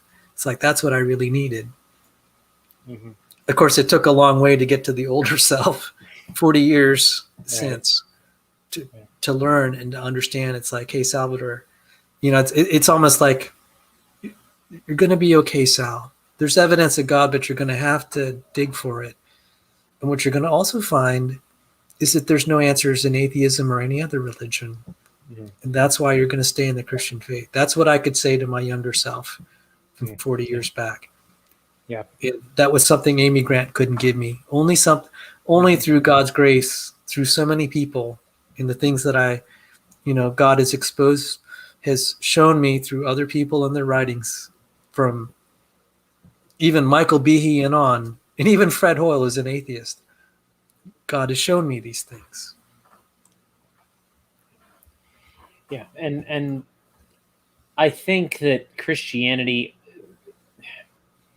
we've done a couple of things. Well, we've done a lot of things wrong, but one thing that we have done poorly is because Christianity tends to be dominated by older folks. And this is not to be rude to like the older people, but like a lot of older folks don't really have much use for technology, and that's where all the young people are. Yeah. And like that's not a criticism for older folks. Like, you know, they didn't have the technology when they were kids, so I understand they aren't comfortable with it. But like, I mean, let's put it this way: when I was still living in Pennsylvania, I started coming to a church. It was a older church mostly. It was a Baptist church, and they didn't have live streaming. And I said, hey, you know what? At that point I was working 60 hours a week, so I couldn't really be too involved. But I said, you know what? I'll start you guys up with a live stream. I'll get you guys a YouTube channel, and I'll get you guys everything started, and we'll start a live stream for the church. And the pastor said, yeah, that's a really good idea. Well, then he went and talked to his board of elders, all of whom were over 60. And they all went, no, we don't think we need to do that. Yeah, just look at how small our little community is. Yeah. And look how few people there are some young people in the community. I don't know how old you are, Godzilla, but I mean, like, there are some younger people in the community, but most of the people in the community are a little bit older. They're not like teenagers. They're not early 20s. Most people in the community. Most people are probably in their late 30s, mid to late 30s or older. I'm a little bit younger than that, but it's, and I know there are some people who are in the teen bracket, but as we saw with the stats tonight, it's partially because none of them are engaged. None of them are really engaged. Actually, a really good comment from LPP, so I'll shut up here in a second when we talk about that. You know, we need to do a better job reaching them where they are. And I don't mean we have to compromise anything. I don't mean we have to change the message at all, but we may need to use different media to reach people. Like, as much as I hate a lot of the really, really, really shallow social medias like TikTok, where do you think where are the young people? That's where they are. And I mean, I'm not the person for that, because I don't have the patience or the really probably the technology understanding to do something like that. But that's where we need to. And I this is my teacher background coming through here, but we need to get the young people where they are, because they're not coming to church. They're not even, and when they go to youth group, our evangelical youth groups are basically worthless. Just look up youth group gross out games on YouTube sometime. Don't actually do it unless you haven't eaten recently. But it's really bad. We're losing whole generations of young people because we won't be a little bit flexible and adapt, and we also won't we haven't taught them. We haven't been willing to stand for what was true. We haven't been willing to give them the truth. We haven't been willing to fight for what matters. Yeah, and I think the So go ahead. demographics or the survey results in the article Dr. Carter showed us really reflects that. Yeah. Christianity is slipping away from the West one generation at a time. And what I feel, I said that, you know, even though the proportion of true Christians might be small according to the gospel, Jesus said, you know, narrow is the way. If you have at least a very committed minority that's large enough, it will influence the entire culture. You'll drag along a lot of people to adopt your morals. That is exactly what is happening right now with the homosexual lobby. Yeah. In a reverse way, you mean? Yeah, in the wrong way, but I mean, it is. Yeah. Yeah. So I don't know where I was headed with all that. There was, speaking of art that is garbage, Okay, I'm going to show this is like the highest, most expensive piece of art via collectors. This is by Jackson Pollock. This is visual art here. Let me see if I could share it. A painting. Jackson Pollock was known as Jack the Dripper. $200 million, guys. $200 million in the art collection there. $200 million. And let's see. I'll put it here. This is print number 17A by Jackson Pollock. And Pollock's method of painting, and this is the artist here, he would just randomly throw paint on the canvas. And people were just like, that seems so profound. And so, like so many works of art and painting, the value just kept getting inflated. So it became, expensive. And then someone said, I want to collect it, so he'll pay more. And it just kept persisting. So the value of this painting was listed at $200 million. Yeah, you know what that looks like? It looks like they took a bunch of like cockroaches and assorted bugs and smashed it with a hammer and then took a picture of it. What I was thinking is they took a box of children's crayons, melted them down, and just kind of drizzled it over the surface. Yeah, that would do it too. I mean, it's not too far off from what they actually did. Oh, I showed that because that's emblematic of what people are consuming and what they value. Mm. Yeah. Someone just was basically taking paint and splattering it. And it was just kind of an expression of whatever, his whims. So I can't imagine that this was very well thought out. And then people look at it and say, that's so compelling. I mean, I do have to admit, it had something that did capture even my view. But I'm like, that was worth $1 for me of amusement, not 200 million. That would be worth $1 for me. I'd spend $20 to that so that I could take it home and burn it. Okay, so this whole discussion of culture, and people have noticed it, that actually that was in that book, The Naked Communist. Mm-hmm. They said one of the goals is to get people to value what's ugly and distasteful. They said that will break down the Christian culture and communism can take over. I mean, Skousen's book was so prophetic. I mean, because I'm sensitive, all of can see I'm a very sensitive guy, and like, I really don't have a temperament to be a scientist and engineer. I have the artist's temperament. And that really resonated with me. I could see that the culture has begun to value what's ugly and distorted, rather than the classical. And someone who I don't believe she's a Christian. She was noting that as culture breaks down, before it has a total economic and financial collapse, and they're overrun by all their enemies militarily. She said the trend in art, she's followed these cultures over time, just before they fell apart so bad that their enemies were able to take over their lands, like the Roman Empire. She could see she followed their trends in art, like in sculpture or whatever. And she said that's what's happening here. So I just thought I'd mention that. And you say I'm the one that brings all the bad news now.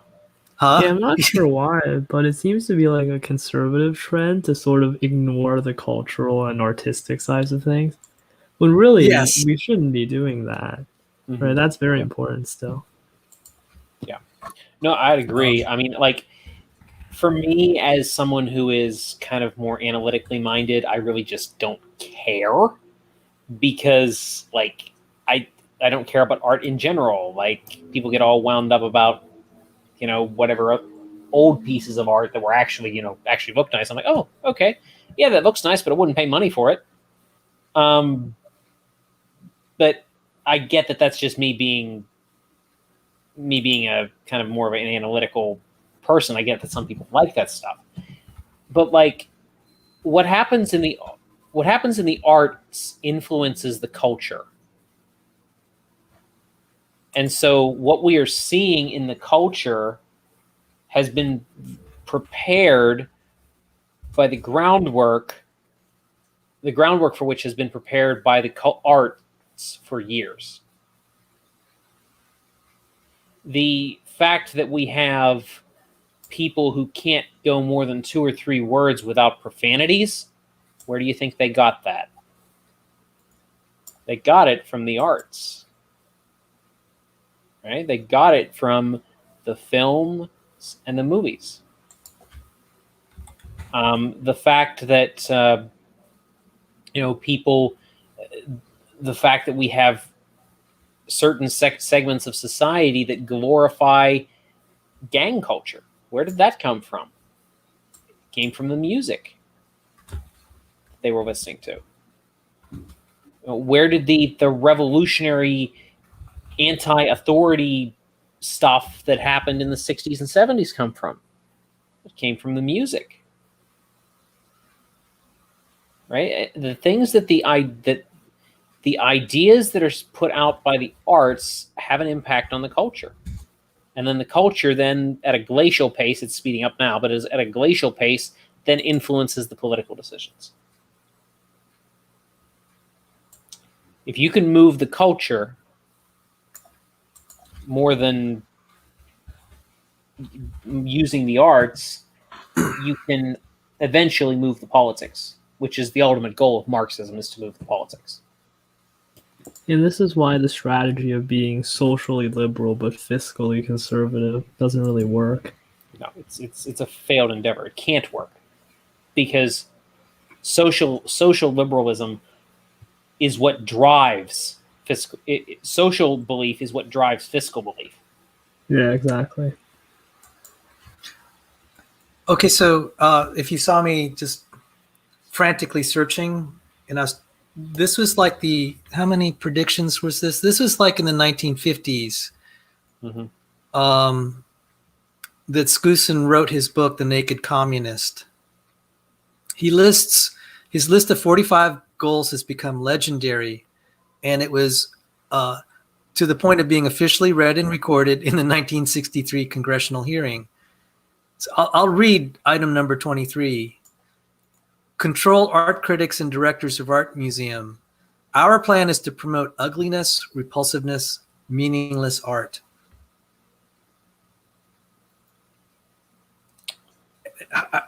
And that's why I showed that picture of Jackson Pollock, Jack the Dripper.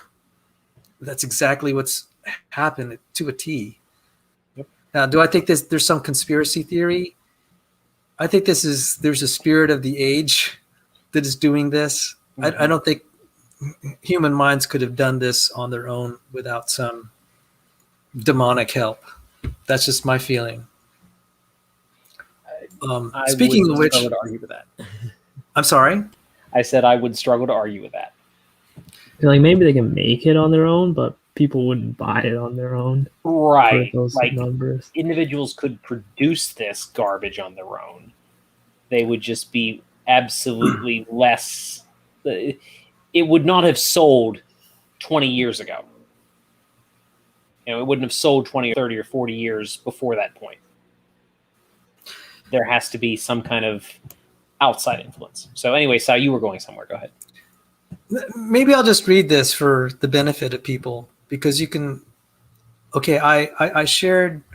Let me see. I had a picture when I gave my tribute to Mom. There's a picture of us when we arrived in the United States in 1966. The United States we arrived in is so different from the United States now. Yeah. My mother. I'll just briefly say this.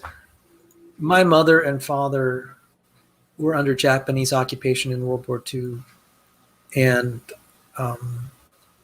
I had relatives that were Philippine soldiers in the Bataan Death March. Okay, she recalls when the American soldiers came and that American flag was flying to liberate her town. They had been under immense hardship during the occupation, the fear, the killing of our relatives, her neighbor. Okay, I'm sorry to have to be graphic here, but there's a certain movie scene that she said it's hard to watch because the handsome young man there reminded her of her neighbor, her friend. She was a teenage girl, and her just a guy friend, not a boyfriend. The Japanese took him and killed him, cut his head off, cut his hands, so killed him, cut his hands, cut his head, put it in a box, gave it to the parents. That's the Philippines. That is my mother's teenage years. She saw the American soldiers liberate her town. And that's why I get upset when I hear how they're trashing American culture. It may have its problems, but you can imagine what that meant to a teenage girl. A lot of teenage women, their teenage years are supposed to be happy. That was not my mother. That's why we cherished the United States, and it meant so much to the family that mom and dad finally fought their way through a legal immigration process to be here. And these were very happy years. And on some level, I'm glad mom is not going to be around to see how the culture is continuing to deteriorate. And and so, I contrast. Even as a little boy, I was so excited. The planes were slower there. It took 3 days to fly from the Philippines to the United States. And I was only 3 years old. And maybe that was also kind of my love of aviation, because I just thought it so fascinating. You could be looking down at the world from such heights. And I still remember that flight. I remember as a 4-year-old, I kept looking up at the airplane saying, I want to go back up. When are we going to travel again?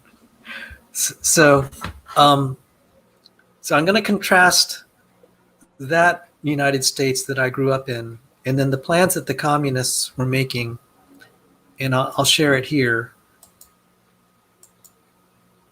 And Skousen was able to derive this from their documents, and he listed 45 goals of what the communists wanted to do so they could take over the U.S. and make it communist. U.S. acceptance of coexistence is the only alternative to atomic war. U.S. willingness to capitulate in preference to engaging in atomic war. Develop the illusion that total disarmament by the United States would be a demonstration of moral strength. Permit free trade between all nations regardless of communist affiliation and regardless of whether or not items could be used for war.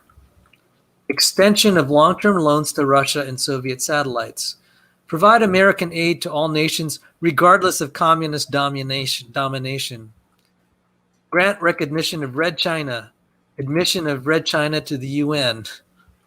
Set up East and West Germany as separate states in spite of Khrushchev's promise in 1955 to settle the German question by free elections under supervision of the UN. Prolong the conferences to ban atomic tests because the United States has agreed to suspend tests as long as negotiations are in progress. Allow all Soviet satellites individual representation in the UN.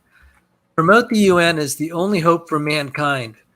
If its charter is rewritten, demand that it be set up as a one world government with its own independent armed forces. Some communist leaders believe that the world can be taken over easily by the UN as by Moscow. Sometimes these two centers compete with each other as they are doing now in the Congo. Resist any attempt to outlaw the Communist Party. Do away with all loyalty oaths. Continue giving Russia access to the U.S. Patent Office. Capture one or both of the political parties in the United States. Use technical decisions of the courts to weaken basic American institutions by claiming their activities violate civil rights. Get control of the schools. Get control of the schools. Use them as transmission belts for socialism and current communist propaganda. Number 17. 18. Get control of all student newspapers. Number 19. Use student riots to foment public protests against programs or organizations which are under communist attack. Number 20. Infiltrate the press. Get control of book review assignments, editorial writing, policy-making positions. 21. Gain control of key positions in radio, TV, and motion pictures. 22. Continue discrediting American culture by degrading all forms of artistic expression. An American communist cell was told to eliminate all good sculpture from parks and buildings, substitute shapeless, awkward, and meaningless forms. 23. Control art critics and directors of art museums. Our plan is to promote ugliness, repulsive, meaningless art. 24. Eliminate all laws governing obscenity by calling them censorship and violations of free speech and free press. 25. Break down cultural standards of morality by promoting pornography and obscenity in books, magazines, motion pictures, radio, and TV. 26. Present homosexuality, degeneracy, and promiscuity as normal, natural, healthy. 27. Oh, this is a big one. Infiltrate the churches and replace revealed religion with social religion. Sound familiar? Discredit the Bible and emphasize the need for intellectual maturity, which does not need a religious crutch. This basically predicted the rise of social justice. 28. Eliminate prayer in any phase of religious expression in the schools on the ground that it violates the principle of separation of church and state. 29. Discredit the American Constitution by calling it inadequate, old-fashioned, out of step with modern needs, a hindrance to cooperation between nations on a worldwide basis. 30. Discredit the American founding fathers. Present them as selfish aristocrats who had no concern for the common man. What the 1619 Project, etc. Belittle all forms of American culture and discourage the teaching of American history on the ground that it was the only a minor part of the big picture. Give more emphasis to Russian history since communists took over. 32. Support any socialist movement to give centralized control over any part of the culture. Education, social agencies, welfare programs, mental health clinics, etc. Eliminate all laws or procedures which interfere with the operation of the communist apparatus. Eliminate the House Committee on Un-American Activities. Discredit and eventually dismantle the FBI. Infiltrate and gain control of more unions. Infiltrate and gain control of big business. Transfer some of the powers of arrest from the police to social agencies. Treat all behavioral problems as psychiatric disorders, which no one but psychiatrists can understand or treat. 39. Dominate the psychiatric profession and use mental health laws as a means of gaining coercive control over those who oppose communist goals. 40. Discredit the family as an institution. Encourage promiscuity and divorce. Now these are, and you could see in the brackets, that's something added by the editor that wasn't in the original list, but I'll read it anyway. Remember all the hullabaloo from BLM who had on their website, disrupt the modern Western prescribed nuclear family? Yep, Marxist agenda. They have since removed it after everyone called them out on it. Yes, but the internet never forgets. I still have the link and you can still access it. Wow. Emphasize the need to raise children away from the negative influence of parents. Attribute prejudice, mental blocks, and retarding of children to suppressive influence of parents. 42. Create the impression that violence and insurrection are legitimate aspects of the American tradition, that students and special interest groups should rise up and use united force to solve economic, political, and social problems. And again, the editor's note, all the protests that you've noticed in 2020 and before. And 43. 2021. Yeah, 2020 and before. 43, overthrow all colonial governments before native populations are ready for self-government. 44, internationalize the Panama Canal. And finally, repeal the Connolly Reservation so the United States cannot prevent the World Court from seizing jurisdiction over domestic problems. Give the World Court jurisdiction over nations and individuals alike. So some of in the list are, I would grant that we, they may be obsolete, like with discussion of the Soviet satellite states or some other things we may not agree with. But I was shocked how accurate it was, like talking about seizing the newspaper's TV and then even attacking, trying to infiltrate something we would not think a big deal is student newspapers. I think that luckily we've managed to sort of dodge the UN part of it. But a lot of the things on that list have been fulfilled and even like surpassed to an extent. Mm-hmm. And the ones that aren't, they are working hard at. Yep. And the thing about when they're talking about obscenity, pornography, and other things, it's like, well,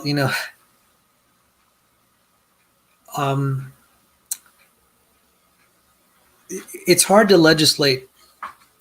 It's hard to legislate morality, because we have our sinful nature. That's where the church could help people, because how divorces become rampant. The church would say you bear your cross, and yeah, you could be in an unhappy marriage, but you stayed in an unhappy marriage or you worked through it, not just because of the kids, but ultimately because this was God's plan. And, it's like, well, the people were just not valuing that. It's only inevitable that they're going to ask for the laws to be liberalized. And so in a sense, it's like, yeah, the communists say liberalize this, but it's like, okay, it's only because of the Christian influence that the people weren't asking for that. But as that stopped being central in people's life, as the salt started to be removed, it was inevitable. So we can't totally blame, we can't totally blame, the lack of laws. It's human nature. And if anything, I'm almost amazed that the culture was so good for so long that it even, people who weren't Christians still had that moral influence in their life. Right. Right. It's not common. Yeah. And I do want to be sensitive. I mean, I could probably speak this 30 years ago. There was a girl that was separated. We ran into each other at school at George Mason University. And I think this is far back enough that I feel comfortable finally talking about it. She'd been married at a very, very, very young age, and she had marital problems. She was separated. And we never dated, but I fell in love with her. I'm just like, Lord, why can't this work out? She's very attractive, blonde. She was an engineer and a concert pianist. Okay, everything I would like. And we got along well. We never dated, but I'd just run into her in the cafeteria, and we'd, sometimes wander off into the music buildings. She'd play Bach and Beethoven for me. I'd play Liszt and Chopin. Told you I was a music student. And this is when I was now studying engineering because I needed a job. So she and I could relate. And I was like, Lord, this is really tough because I just want, can't we just, isn't there something in the scriptures that'll say, why don't you end up with someone you really like? And so, I mean, nothing happened. I mean, nothing, we didn't do anything that either of us would regret. but I could see how powerful the pull is to want to divorce. But in a Christian society, there are enough people that will say, no, that's not right. You bear your cross. You don't live for your pleasure. So even hypothetically, you might be happier with someone else, but that's not the Christian life. So anyway, I just wanted to share that, and I think Dr. Carter hit the nail on the head. This sort of prescribed and prescient scheming probably had demonic assistance. Yeah. Yep. Yeah. So I know it's getting late. I did have other things in the variety show. So if you all have to bail, and I did send out invitations to some of the people who are in the side chat. You mentioned something, Emery, that about the gospel. If you tell it, some people will be offended. I think am I quoting you right? Yep. That's accurate. That's what I said. And only recently someone pointed out, an elder at my church, pastor, a non-vocational pastor, also pointed that out. And I'm just like, is that true? I mean, you said it's the good news. But Jesus said, blessed is he who's not offended in me. Blessed is he who's not offended in me. And that really made it resonate. I said, there's a lot of things that you teach in the gospel that'll offend people.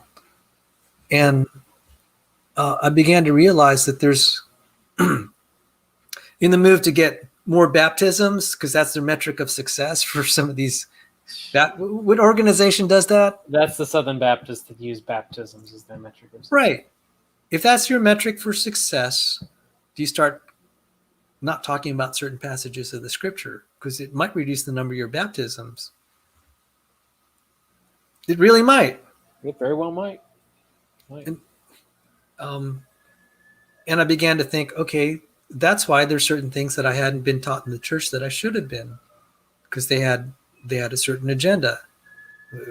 We need to, we're not succeeding if we don't get enough baptisms or soul counts or whatever, or professions of faith. Mm-hmm. So to that end, I want to read something that was really offensive to someone.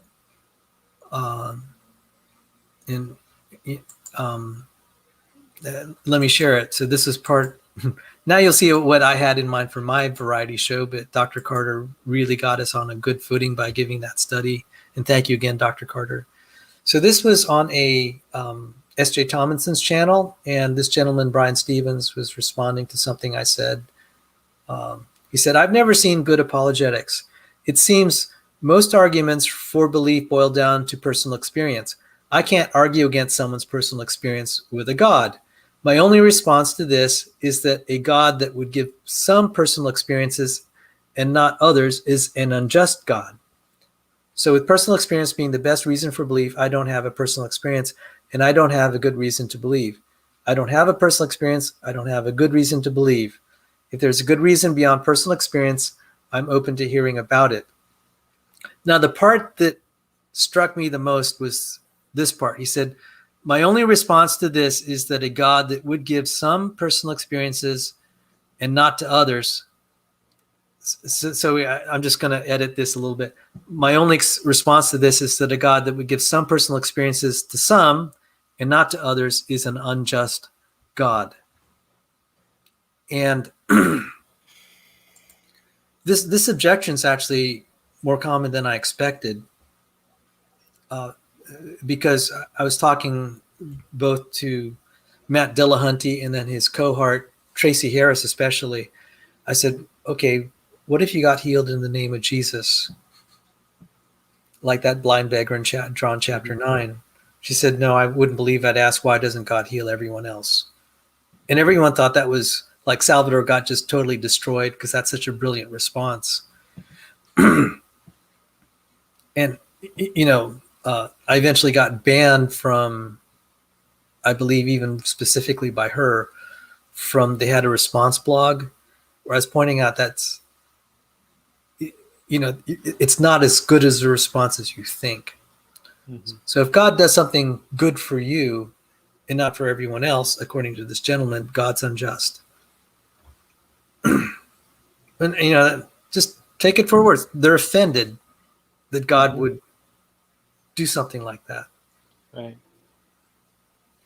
And I'm not saying that I have a immediate response to, does that show that God's unjust? My response, okay, why don't I give my response? It's like, well, how do you know that he's unjust? On what grounds? Because you're not God. How do you know it's unjust? What's your basis for your feeling that's unjust? Your own feelings? Yep. How do you know? Yep. Because atheism has no answers. Mm-hmm. You have no scientific method of proving what's just or unjust. So what's your basis? So that's how I would address that. Now, maybe that does feel unfair. Okay, so I will grant that on a human level, it may feel unfair that someone got a miracle that you didn't. And there's some individuals in my church that really do need miracles. They're very godly people. I'm just like, Lord, why? Why don't you heal them? They have served you and loved you for so many years. And, my heart, even to this day, goes out. So yes, I get that feeling that it feels unfair, but it doesn't mean that your feeling is right. But the other thing that I tried to point out to Tracy Harris in the blog, not on the live show when I appeared on the Atheist Experience as I called in December of 2018, I said, okay, so you have no hope. You're a beggar. You have no prospects. Someone comes along and restores your sight. Your life has been basically given back to you. You have prospects now. You don't have to beg. That's a beautiful thing. Someone has done this. He tells you he's the Messiah. And you learn that he can give you eternal life. Are you going to follow him the rest of your life? Tracy Harris said no. Matt Dillahunty said no. Lots of people said no. And on top of that, when I read that passage in John 9, some people, that in the passage from 1 Kings 14, they said they swear allegiance to Satan. Okay, so some people will be offended. All right. But I just, when you said the gospel can offend some people, that was a segue to some of these examples. And I did want to try to respond to this gentleman when he said God is unjust because apparently he grants mercy to some that he doesn't grant to others. And if you have any thoughts on that, gentlemen. Well, I mean, I'm just going to go with what One Cow Stampede said in the chat. I would have gone straight to his appeal for justice as an absolute. What right does he have to claim that God is unjust when he has no standard of justice? And you appeared to have done that a little bit yourself, Sal. It's just the appeal to justice, realistically the appeal to any ultimate standard by an atheist is fallacious because they don't have one. They're borrowing from Christianity to say, well, there's an ultimate standard of justice. Well, okay. Yeah, there's an ultimate standard of justice. I agree with you. There is. But how do you account for it? And which you will never get a straight answer to that question. Well, you're assuming that they believe in the ultimate standard of justice. Well, that's true too. They might. But the way he responded is there is some kind of ultimate standard of justice. That particular response at least seemed to assume that that would be unjust. Well, yeah, it's weird because they'll speak like they have an ultimate standard, but if you ask them on it, oftentimes they'll reject that as a premise instead. Right, and when they do something like that, you then have to bring it back around and say, well, then you have no right to accuse God of being unjust. Maybe he's just using a different standard. Yeah, exactly. And it's just kind of his intuition, and I'm just like, okay. He doesn't seem to realize that when he says that God is unjust, he's setting himself up as the judge of all reality. Yes. Now that being said, okay, just on the side of human feeling, yeah, it does feel like God is showing more favor to some people than others. And this is why understandably so, I'll be accused of being a Calvinist. And I'm just like, well, I don't like that label, but I'll say that God has his chosen. And sometimes his choice is not because of that they're worthy. Sometimes it's the opposite. But that's to God's glory. And that does cause theological difficulties. But what I had said in response to the problem of God favoring certain people, I said, okay, maybe we shouldn't be demanding what we actually deserve, because the Christian faith says that we deserve judgment. Yeah. And that it is fair that God will give mercy to some people that is totally undeserved. So in the sense that, yeah, the sentiment is someone got something that he didn't deserve. That doesn't, for the people that don't get it, it's like, that's not fair. But if everyone got what was fair, it'd be pretty bad. But some people are able to get some things that they don't deserve. They get a break. And, as I was mentioning about my family's World War II experiences, and by the way, my dad was a guerrilla fighter. He could have gotten killed, and there could have been recriminations to his family if they ever found out who he was and caught him. But I think about the Japanese, the Imperial Japanese Army, and they're Japanese Christians, and I'm not trying to. I may use the word Japanese, but I'm not trying to implicate the entire group of people. It's the Japanese of World War II. Okay. Mm-hmm. Many of them were not Christians, obviously, and they're dying for their emperor. Why was I born into a family that immigrated to America and I had the privilege of hearing the gospel? These soldiers that fought on this side of wrong did not have access to the Lord like I do. I got something I didn't deserve. I got a break I didn't deserve. And so I feel like I'm not in a position really to complain. And so that's, I'm just sharing that. So I think for the Christians out there, it's like, well, yeah, we got a break we didn't deserve. We're not going to complain. We're going to be very grateful that we had the privilege of hearing the gospel, because there's a lot of people throughout history that didn't hear the gospel. Yes. Yeah. And realistically, the gentleman making the complaint most likely lives in a Western country where he's had the opportunity to be exposed to the gospel. He should be genuinely grateful for the grace that God has bestowed on him. Extending. Yeah. And regrettably, instead, he shakes his fist in God's face and says, well, there's no evidence for God. There's no... Yeah. Okay. And this is one thing that I try to caution some Christians that want to try to quote unquote convert atheists. I said, what are you trying to do? You want to just win arguments? That's not going to go well. The other thing is, this is the sort of response you'll get because you're trying too hard to convert them. I actually engage the other side sometimes. I look at it different. It's like, I want to see if you can change my mind. If the other side has arguments, and that changes it. So, and that changed my mindset. And I also felt better able to defend the Christian faith when I say, my goal is not to persuade someone with a hardened heart. True. I want to see if they can persuade me. And when they can't, that actually reassures me. So I'd like to read from the gospel, because this was kind of on, if I'm boring you guys, I want to thank you for like the 2 hours of a really great show. Let me share something from the gospel here.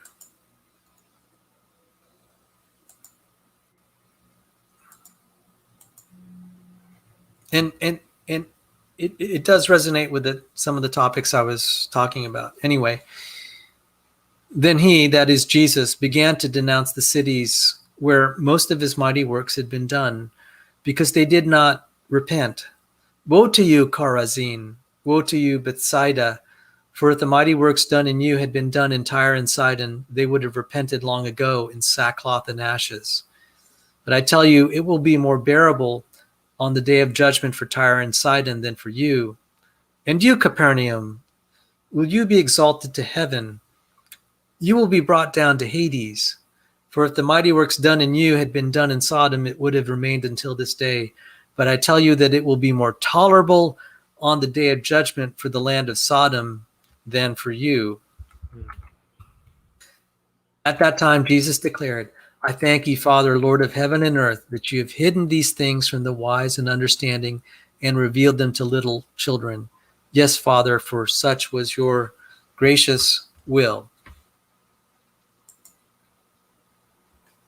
And this is, I can imagine this would be this could offend a lot of unbelievers because it resonates with,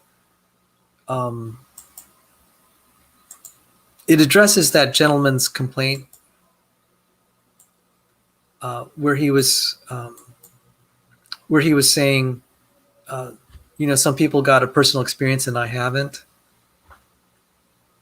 And again, I invite your feedback. You don't have to agree with me, but Jesus is working miracles for some people. And he admitted that he could have worked miracles in Tyre, Sidon, Sodom, and Gomorrah, and they would have repented. He chose not, the Lord, the triune God chose not to work those miracles. Now, I don't believe in the Bible that it has clearly articulated why God withheld miracles there. When these cities would have repented in sackcloth and ashes if God had worked those miracles. And so this raises some theological issues. But if we're willing to accept that God will show himself to some people and not to others,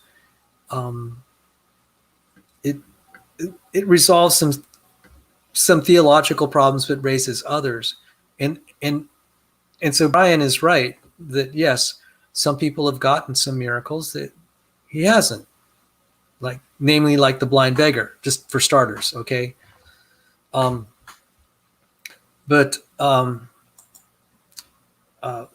was I headed with all this?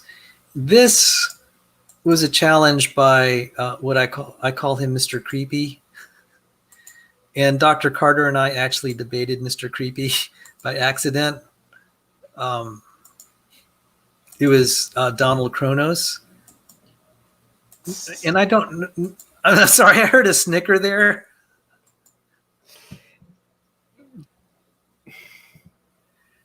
So it's this gentleman, and this was him on a video where he was saying, oh, would you work for a boss who never showed up? Would you work for a boss that never showed up? And he was trying to liken that to God, who never showed up in his life. But I wanted to say, well,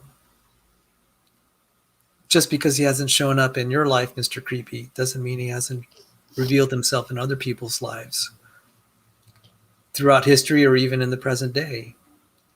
See, he's imposing the way that he experiences things to describe all reality. But, like I said, there's an elder in my church who experienced something. And I can't deny that.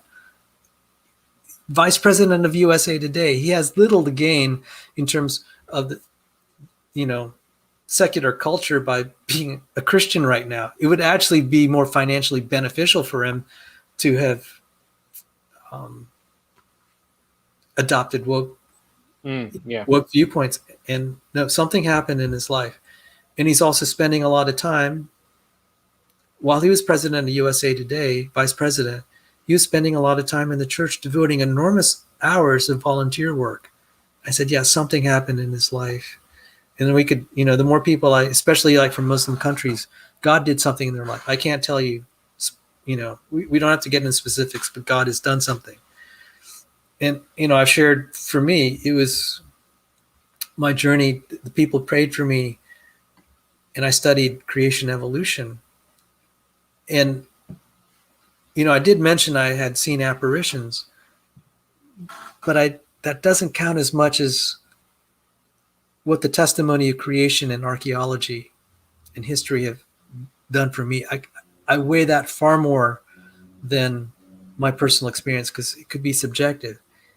Abiogenesis, the problems there, the problems with evolutionary theory, the evidence of a young Earth, those are things that are objective. and can't be attributed to hallucinations. And I feel so privileged that God brought that to me. And at least I had at least enough scientific training at the time that I could at least understand some of the literature. And that was God's mercy. So if you have any thoughts on that, gentlemen, I just thought that was a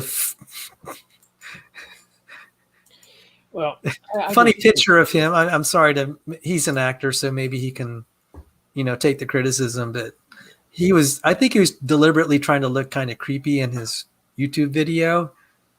And I said, I don't want anything to do with that. He scared me to death. Yeah, I mean, that's kind of how certain other YouTube atheists look to me. I just look at them and go, yeah, okay, buddy, okay. Yeah, it's not exactly a rare appearance to have. No. I think my only thing to add to this would be that if you God, the Bible says that God is a rewarder of those that diligently seek Him. And if someone is actually going to say, okay, I'm going to look into this, I'm going to follow the lines of logic, I'm going to follow the evidence, I'm going to follow, God's going to give him the opportunity to continue to try and seek after him. Right? He's going to give him opportunities because someone who is genuinely seeking, God's going to reveal himself more and more as someone genuinely seeks. And I don't think too many atheists actually do that, but that's over here though. All right. I have stuff that I could share for other shows. Unless there's something anyone wants us to cover in the chat, it's been a lovely Friday evening. I hope that our conversation has been a blessing to the viewers. I can tell you the side chat has been a blessing to me. Yes. and the fellowship here. Great comfort and inspiration, even though we're a small group. I've been enormously blessed to be a part of the community that we've got kind of spontaneously gathered and encouraged one another. I know it may not be the most entertaining channel, so I often said if you want high drama, there are channels for that. Yes. So if you want entertainment, just let me get on a soapbox for 5 minutes and insult the entire internet, and then you'll have entertainment. drop one of my verbal bombs, and we'll. But in all seriousness, we're not here to for the entertainment value. We're here to learn, to grow, and to try and provide education for people. That's what we're shooting for. So. Yes, and even in the last few slides, there may not be closure on some of the topics. There are a lot of things in the gospel. It's like, well, just like I said, why does God choose to heal one blind man and not another? And I don't have great answers for that. All I could say is if God has done something for you, you're on the hook. We're always on the hook, but you're even more so when it's clear that God is reaching out to you. And, I'm not really speaking to the crowd here in the side chat, but I mean, just saying rhetorically, the gospel says in Hebrews, if you hear his voice, don't harden your heart. And so if there are viewers here that fall into that category, that you're seekers and you're doubting Thomases, but you love the Lord, that's great that you love the Lord, because then your heart is not hardened. May it continue to be softened and receptive. And, the goal of my channel is to encourage other believers. I'm not, in the 20 years I've been debating the other side, I don't know of a single conversion, but I can say that I've gotten feedback from believers that were really struggling and saying, hey, thanks, I really appreciate what you have to say. So in that light, I want to do more of that. It makes me feel good that I'm helping people, and they also encourage me in the process. So I just have a few slides from and this will be subject of future shows just to close out. So maybe I'll try to rush through this in 15 minutes. And then, Emery, if you see something that someone says in the chat that they wanted to talk about, Sure. please let me know. Sure. So this was something I've shared before, and I call it Richardson's principle.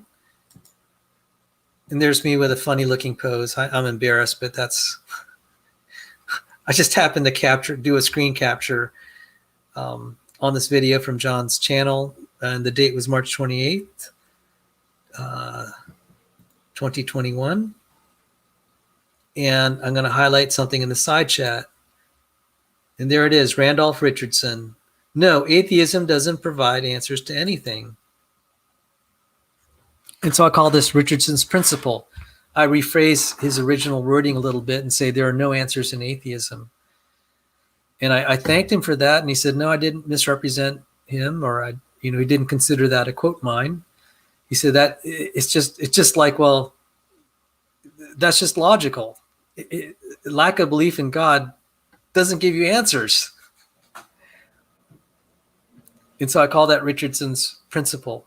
And so he encapsulated what drove me to the Christian faith was atheism didn't provide any answers. It didn't give me hope or meaning or purpose or could address some of my deepest needs. And this was on display. And now this has more significance for me now because my mother passed away 3 weeks ago. And Peter Boghossian was relating his mother's passing. He's a militant atheist. And that's the same Peter Boghossian that was yes. in that SoCal hoax. Yes. So he did have some redeeming qualities where he pointed out that just the insanity going on in peer-reviewed journals, that you could make something up that you knew was bogus and it would be accepted by peer reviewers as some profound insight. But he's a militant atheist. But when his mother was dying, he couldn't bring himself to rip the crucifix out of her hand or try to spend time persuading her about the value of atheism because it had no answers. Mm-hmm. So that's very poignant. So I'm just repeating themes that I've talked about before, and this was in my debate on anti-theism. So people, will say, why are you a believer? Look at all the criticisms we have. And I'll say, okay, well, what do you have to offer? You've criticized Christianity. What value do you have? The atheist viewpoint, and for that matter, any other religious viewpoint have in the way of evidence and reasons. And one thing atheists say, and this I failed to explain this in my debate with Raging Atheist and Amy Newman. It's only when I watched the tape of my debate I didn't explain this. This is a black swan. And so atheists will say there's no evidence of God. And I wanted to, I was saying, well, how do you know that? You'd have to be omniscient to be able to establish that. You have to be eternal, which would mean you're God. So you're in what I call a no-go theorem. And I was saying, just because you haven't seen it doesn't mean that God hasn't seen. That people haven't seen the work of God. So again, like that blind beggar, or in the modern day, people that experience miracles. So I call that like a black swan phenomenon, because for a while, the Europeans were insisting that there are no black swans, just because in their small sample size of reality, they never saw one. So they said, there's no black swan. And then someone found a black swan. And I said, that's the problem for atheism. They keep saying there's no evidence of it. And it's like, well, what they mean is they've not encountered evidence that persuaded them. But then they conflate that, and it ends up being that do you know what I mean? They equivocate the meaning of words. So when they say there's no evidence that has persuaded them, they extrapolate that to mean absolutely there's no evidence of God in anyone's life. Yeah, no, I think there's this parable where you have a prince in like a desert country who's never seen ice before. And then they say there's no such thing as ice because water can't be that cold. I think it just lines up with what you're saying there. Right. Because they haven't seen any ice. They extrapolate that to meaning that ice doesn't exist.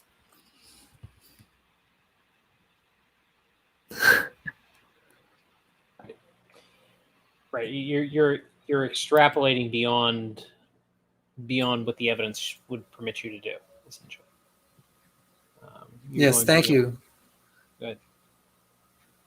So, and that's one thing that our friend on the other side, Erica Gutzik Gibbon, she noticed that people that are creationists tended to have had a religious experience, and whatever that means. But she was able to observe that. She said people that have claimed that are more willing to accept miracles, and that's totally understandable. She can observe that. So when Jesus has done something in someone's life, it may not be like an overt miracle of healing or anything. It may have been that their life was cleaned up when they called upon the Lord and their life got better. Yeah. That would count that as religious experience. And it could be that the change in them, either in themselves or what they've observed in other people, was so profound that it made them believe in a higher power. And Erica noticed that. She said, yes, some of the people more willing to believe in the miracle of creation have had a religious experience. So,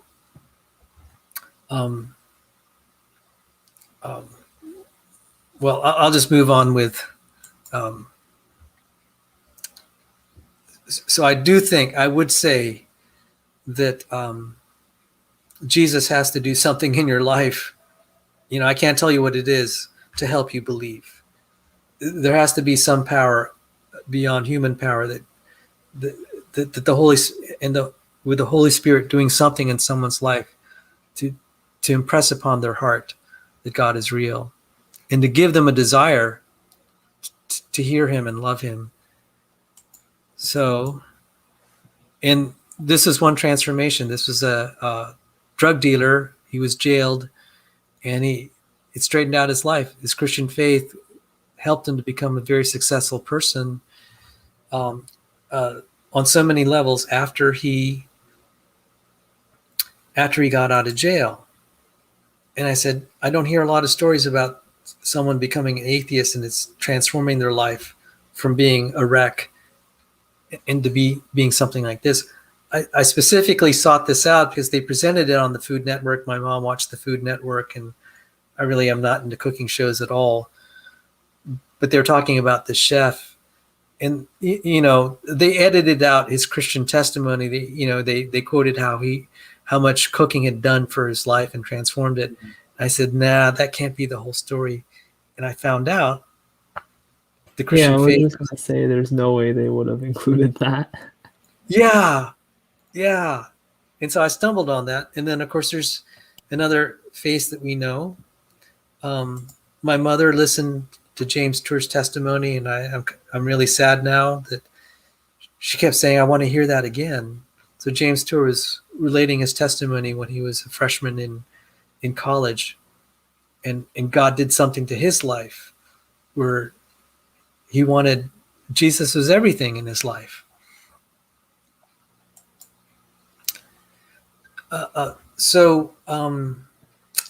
Just kind of, people say, well, what about scientific evidence and all that? I would say that this had influence on me, that there are a minority of physicists and mathematicians that say that quantum mechanics, a reasonable interpretation of quantum mechanics implies God exists. And this would push aside all claims of methodological or philosophical naturalism if the science points to it. And Hofstadter, who's a respected mathematician I respect, he was talking about how quantum mechanics implies some sort of deity. And when we covered Brady's natural selection, I showed this slide of our description of the fundamental laws of nature.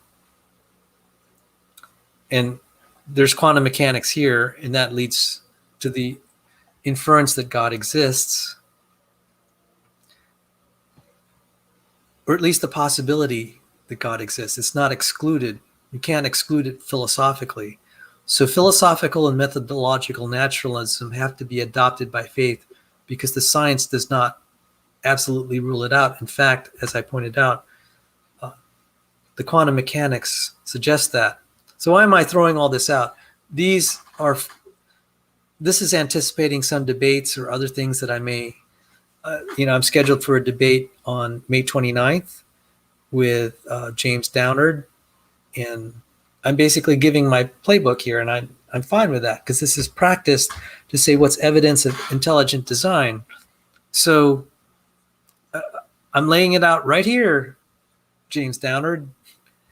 And I also mentioned that Rob Stadler and I were supposed to do the debate that never was. We have postponed it. He's on business travel. Next week, I'll be on personal travel, trying to settling my mother's estate. I'm visiting my sister out there in near Memphis, Tennessee, and her husband's very ill, and I want to visit him. So all that to say, we postponed this debate that never was. Rob Stadler will be here. So these are some slides actually that I was going to put in our presentation, and I'm happy to share it because I'm practicing. I'm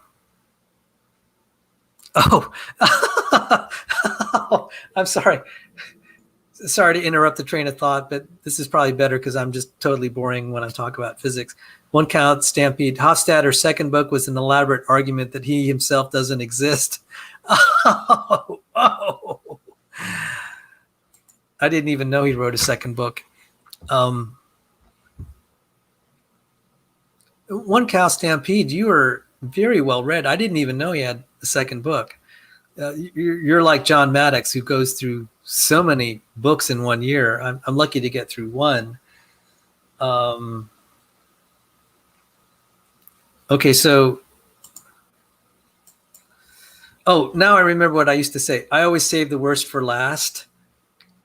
So this is one example. I save the worst for last in my shows. Okay. So James Carter, Emery, Godzilla Freak, you kind of rescued my show because now looking in retrospect, I would have had a really boring Friday night if it weren't for you guys. So thank you. So this is Sal in his element here, just nerding out. And so I was saying, is DNA evidence for God? Is the improbability of life a statistical illusion or a miracle of God? So the reason I lay this out is we can even think of God not as a purely theological or philosophical concept. It is a hypothetical possibility just based on science. So science is based on even more minimalist philosophical foundations than some of the more elaborate theologies. That's why I'm appealing to it. So I'm again emphasizing the atheists can't say there's no evidence of God. The evidence for the possibility of God is right there. And then now, what about specifically about a creator type God? So the original title of the debate that was proposed some weeks ago was, does DNA code show that God exists? So I amended the title a little bit to say, is DNA evidence of God? It was proposed by Converse Contender, who was going to be like a moderator, Digital Gnosis, and someone named James Fodor. And the original team that was going to oppose them was John Maddox. He was first, and then myself. I really felt that they're trying to go after John Maddox because they used the word code. And ended up that the first team was changed to Rob Stadler and Salvador Cordova. When they found out Rob Stadler was going to be on the first team, the negotiations for the debate broke down. Some of you know Rob Stadler's a PhD from MIT in biomedical engineering, PhD from MIT and Harvard in biomedical engineering, very bright. Millions of people today because of some of his inventions that are implanted in their bodies. And he also wrote the books Stairway to Life. He co-authored it with Change Tan. Very knowledgeable. They didn't want to debate a team that had him on it.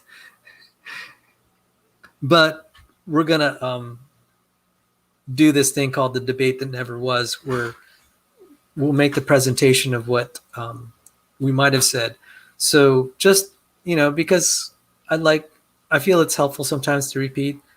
I actually showed you part of what I'm going to say. I'm saving what he's going to say as a secret, but I'm basically telling you what I'm going to say. So this is actually I made a mistake. There's one slide here that I did borrow from Rob Stadler, and he's saying that there's only two hypotheses for the existence of DNA. Can it be by purely natural processes or not? And if it's not, it's supernatural. Emery, did you want to say something? No. I just muted the mic because I was pulling something up that might have had sound, and I didn't want it to interrupt you. So again, the laws of nature. So, basically so this evidence for God, and what I've tried, the reason I throw this out is that I'm pointing out God is an admissible hypothesis. It's an admissible hypothesis based on the science. It may be formally outside of science, but science is not excluding it. And these laws of nature that I've stated here have invited that possibility as very legitimate, is a legitimate possibility. So I'm just going to cover a little bit of probability, and I'm going to cover this in my thing with James Downard. And really, I'm happy that he's getting to hear how I might debate this, because I really do want to hear how he's going to criticize this, because it's valuable for me to, I'm not as much into internet debate to win it in one shot. I look at this as a process where they can give a criticism that may be good or bad. If it's good, then it means I have to clean up my act, because I want to deliver. That's part of the process of delivering first-rate creationism on the YouTube channel and some self-promotion that I'm not ashamed of. I've been voted the #1 YouTube creationist by a panel of evolutionists, and I want to live up to that standard. Now, unfortunately, they also voted Todd Wood as #1 in another criteria. So just take that with a grain of salt. That doesn't surprise me one bit. But I hope they voted me #1 for good reasons, better than for Todd Wood. Okay, so this is what I'll tell James Downard, and also in my presentation with Rob Stadler. So the configuration on cards here is improbable. It is improbable. This is an astronomically improbable configuration of cards. So if you took a deck of cards and just threw it on the porch, if you randomly pulled, like, how many cards do we have here? Some arbitrary number of cards. We have 1, 2, 3, 4, 5, 6, 7, 8, 9, 10, 11. So if you grabbed a handful of cards, 11 cards, and just random, or some random number, just grabbed it out there and threw it on the porch, you get a configuration that you couldn't repeat. Strictly speaking, it is astronomically improbable that you would have gotten this configuration of cards. Because if you reran the experiment a bazillion times, you're not going to duplicate it. If you're doing this randomly. Does anyone have problems with what I said here? That's actually why I wanted to cover this tonight, because I wanted to get feedback if you have any problem with that. Okay, just weigh in if you do.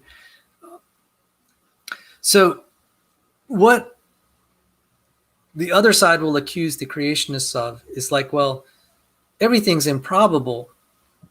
And so all your tests that you can't repeat it isn't a proof of God. Your improbability is not legitimate because this is, any toss of the cards here or coins or whatever would be improbable. So stop using the probability argument. But then I'll point out we have a situation like this. And I'm going to say the configuration of cards on the table here, and I need to clear up my slides. The configuration of cards on the table is improbable, not only in the sense the pattern is not repeatable by a random process, but as a matter of principle.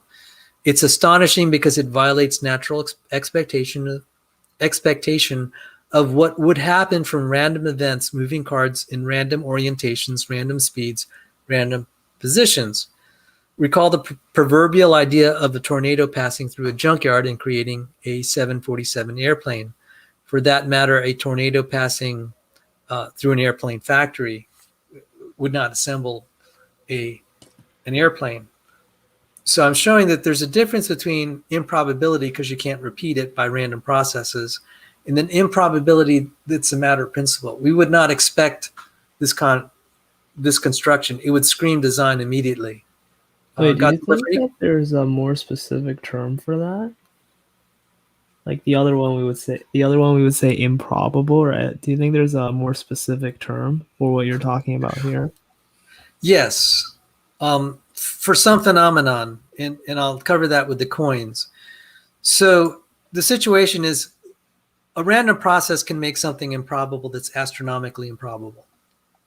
And that is correct. The critics have been correct to identify that.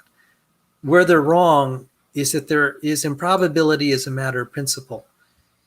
And I call that a violation of natural expectation. Now, for the case of the cards, it's hard to actually give a formal term, but there are situations related to abiogenesis where we call it violation of expectation, like with the homochirality and like what they call homolinkage, and I'll cover that, where we can give it a very specific mathematical term that statisticians would understand.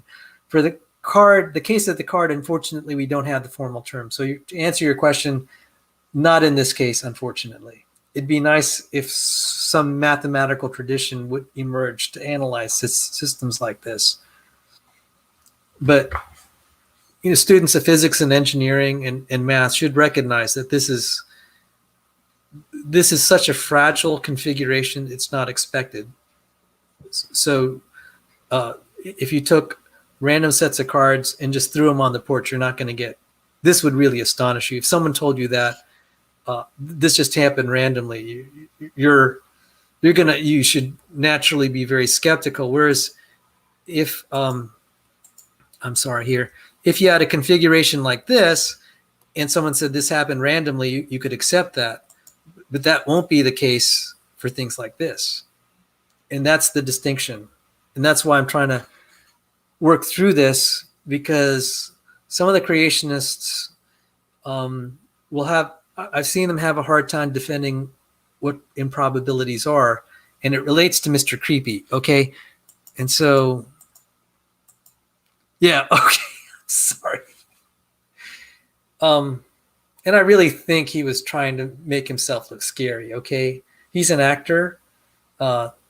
He appeared in a few television, I guess, as an extra in a few television shows, and I think he was deliberately trying to be scary here. So Don, this was not meant as an insult. I just wanted to say you creep me out pretty good with your performance. So he was saying, he was saying that there's so many ways to make life. It's not just the life we have on Earth. And I know he may not have stated it explicitly, but I know where he was going with that. He might have been, and I don't mean to put words in his mouth, but this is my take on what he was saying. So if it misrepresents you, Mr. Creepy, my apologies in advance, but this is the way I perceived the argument you were making, is that there are infinite ways to make life. And the life here on Earth is just one of those configurations. Therefore, it's not that improbable after all. It's an artifact of our perception. And so going back to what I was saying, is this really a miracle of God, or is it an illusion, a statistical illusion? That's what I think he was trying to argue without, if he wasn't meaning to do that, definitely some people are basically making that argument. And I do recognize that. So we have to, this is where the statistics, because I've really thought on this a lot because I'm math oriented. And I said, let's try to be more rigorous about the probability so we can make our argument stronger, because he actually has a very good point. What he, figuratively speaking, he's arguing that the improbabilities of life are this sort of improbability. We can't repeat it. And I'm going to counter and say that the improbabilities of life are this sort of improbability. All right. So one reason I wanted to put this on the show is I wanted to get feedback if this is starting to make a little sense here. So now going to Godzilla Freak's question, is there a term for this? There are terms for certain situations. So like if I threw randomly, like let's say I have a tray and I just threw these quarters on them. I think they're about 55 quarters. And I just randomly threw them on a tray, shook it up. You could get a configuration like this. Random chance could make this. Would you ever be able to get this to happen exactly again with another random mixing of the coins? I think the chances of that are astronomically impossible. So in one sense, every configuration is astronomically remote. But it took me about 45 minutes to make this diagram, guys. So I hope you appreciate it. I'm not a graphic artist. All those rotations. I'm sorry? All those different rotations. Yeah, I used PowerPoint to rotate the coin. Oh, that sounds rough. Yeah. But if you saw this arrangement, you're like, okay, this doesn't look random, and because now it's organized more in rows and columns. And definitely, if you saw this arrangement here, it's going to take a while to refresh the screen because it's, oh boy. I hope I didn't freeze PowerPoint.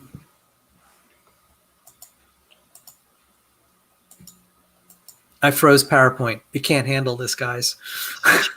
It was such a perfect arrangement. The PowerPoint couldn't do it. Let me see what's going on here. Because I had a, maybe I'll show an alternative slide.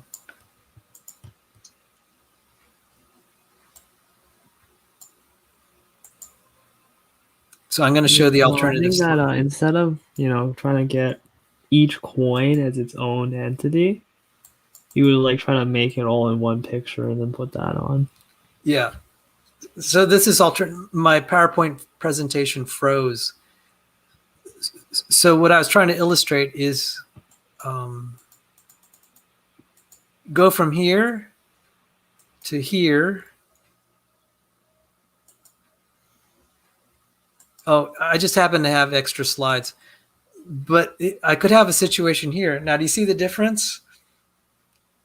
Yeah. I mean, it's just like brutally evident. And this does have the correspondence to DNA. And we can actually, there is a term now. So you asked me, is there a term? We would say that this is a violation of the law of large numbers. It's very far from expectation, maximally so. And we can use terms like it's the low multiplicity state. So life has many features that have this sort of probability. This is it's a sort of improbability that's a matter of principle. A statistician will tell you, yeah, this is improbable. And it's improbable in a way that is really distinct. And understandably, you would infer design. So I think maybe the problem with my PowerPoint is I just needed to click one more time. I'm going to try that. Yeah, there. Oh, yeah, you just had extra slides there. Yeah, I had extra slide. You got it, Godzilla Freak. So,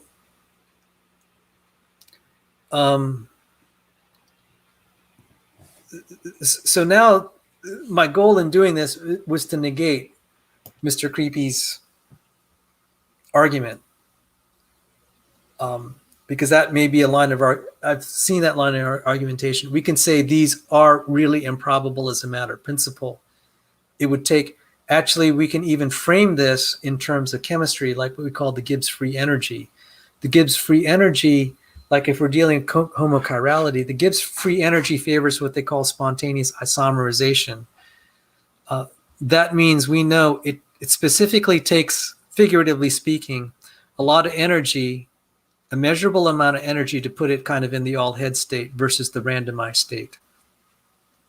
And that if you start with the all head state, figuratively speaking, in molecular terms, over time, at a given temperature, it's just going to spontaneously become disorganized because of all the molecular motions.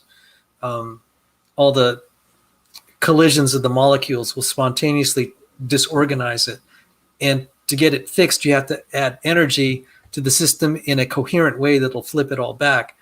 And that was some of the problems that James Tour was highlighting, is that it's very difficult, even if you had the energy available, what mechanism do you have to be able to be flipping these things to be a homochiral state?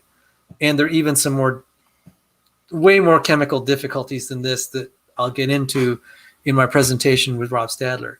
So my point is, these are not illusional. These are not illusions of improbability. That's the first defense that they'll go through, and it's a good defense for people that are not statistically, savvy. And even I know some of my deep proponents that are math savvy that they get it wrong. Yeah, so no slight on them. I'm sorry. So it seems like superficially you might be able to claim that, it's just like the first kind of improbability. But when you really dive deep into it, you realize it's the second kind of improbability. Exactly. And this is what the dumpster fire of the internet was. I actually threw this example on there. There's a debate on whether this is really improbable for a year and a half on the internet. They said, it's no more improbable than any other configuration. And I actually had to, it was only after taking statistical mechanics and thermodynamics, I knew the proper terminology to counter it. I said, the terminology is the macro state of all 100% heads. And then also, by the way, did you notice the orientation is all aligned? That macro state is improbable as a matter of principle. It has extremely low multiplicity. And we could get into that, getting very technical, but there is a difference. It is astonishing. So, because there are many ways that it could be a mix of 50% heads, 50% tails, but there's only one way, only one microstate that will make it all heads. That's why it's statistically astonishing. And even on some bell curve, right? Yes, like a bell curve, exactly. Where, the 50-50 is in the middle, and then it gets really small towards the edges. Exactly. So Godzilla Freak is highlighting the fact that, and again, I'm sorry to get technical here, the coin flips obey a binomial distribution, but over many trials, it will approximate a normal distribution. You get a bell curve. So most of the time, if you're just randomly flipping coins, most of the time, you'll be getting approximately 50% heads, 50% tails. You'll rarely get all heads. In fact, it's astronomically improbable. That's at the tails of the distribution. So for those who are statistically savvy, like Anne-Marie here, who got I'm hearing a lot of terms that I'm very familiar with now. Huh? I'm hearing a lot of terms that I am very familiar with but don't understand. But I do know what the tails of a distribution are. That I do know. Okay, so this configuration is at the tails of the distribution. And I couldn't get the other side to realize that. After I pointed it out, like a lot of the internet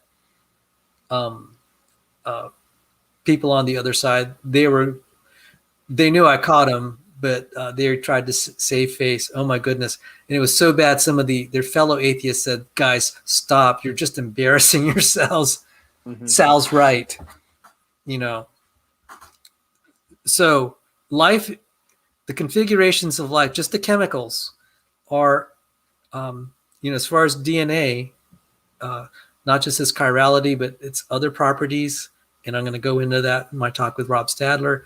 And then also the consistent linkage, the term they use is homolinkage, huge violations of the law of large numbers. It's not, and therefore it's also a violation of the Gibbs free energy that we would expect for these chemical reactions. So they're numerous, on numerous levels. This is just screaming design. It's a little harder to, and I'm trying to point out, just be a little more careful with the statistics as we're doing it, trying to do it with proteins. And then there are problems that need to be explored. I tried to argue how these are improbable. It's not quite as straightforward as the law of large numbers. And I would say that this would be a nice research project for biophysics type statisticians and mathematicians to make it more rigorous. We can tell intuitively that it is improbable, but it's not as strong as an argument. So Rob Stadler and I had a discussion. He said, I'm doing some calculations on this. I weighed in and I said, we can make a good argument, but it's not quite as airtight as the argument with the law of large numbers. It doesn't mean that it's illegitimate to say it's improbable. It's just harder to demonstrate mathematically. And I've not seen anyone do it with any level of rigor. I've ventured into this. I'm working on a peer-reviewed paper that's trying to add a little more rigor. But even then, it's not quite I'm not quite satisfied with the result, but I feel that it's still a step forward. And so just to summarize, implicit argument by some abiogenesis proponents is there are an infinite number of ways to make life, and life on Earth is just an example of an example of one of those out of that infinite number. I'm going to have to correct my English here. And so they'll say, therefore, life is improbable. That's Don Cronus's Mr. Creepy's argument that I'm attributing to him. And so are there infinite numbers of ways to make life? I'll say, let's just grant that for the sake of argument. So let's just grant that for the sake of argument. If there are an infinite number of ways to make life, is life still improbable? So now let me answer that. The answer is no, but I'll answer it with a rhetorical line of reasoning. So there are an infinite number of ways to make combinations of locks and keys that are, will work together. Infinite number of ways. Does that make lock and keys highly probable from random events? Can you make a working lock and key pair by a tornado passing through a junkyard of metal parts? So even if you have an infinite number of ways of making a certain functional system, like say life, it doesn't mean that it's highly probable as a matter of principle. Some of the reason for that is the ability of things to connect. So the key has to be well shaped to match the lock and to operate all its tumblers or whatever. And that's the way I treated the protein probabilities. So even if there are infinite number of ways you can make a functional protein, it still doesn't make it highly probable, for the same reason that even though they're practically speaking, there are an infinite number of ways to make working pairs of locks and keys. It's improbable that you'll get them in proximity that they can work. Improbable that it can happen by random events like a tornado passing through, some random materials like dirt or near a mine. It's just not going to happen. Godzilla, do you have something to say? Yeah, I would say like there's an infinite number of ways to write a novel using random letters, but that doesn't make it reasonable to suppose that would actually happen. Yes, I like that one too. Because there is an infinite number of infinitely more ways to arrange letters and get nonsense. Yeah. Well said. Well said, gentlemen. Well said. that also tells me you're understanding what the arguments are.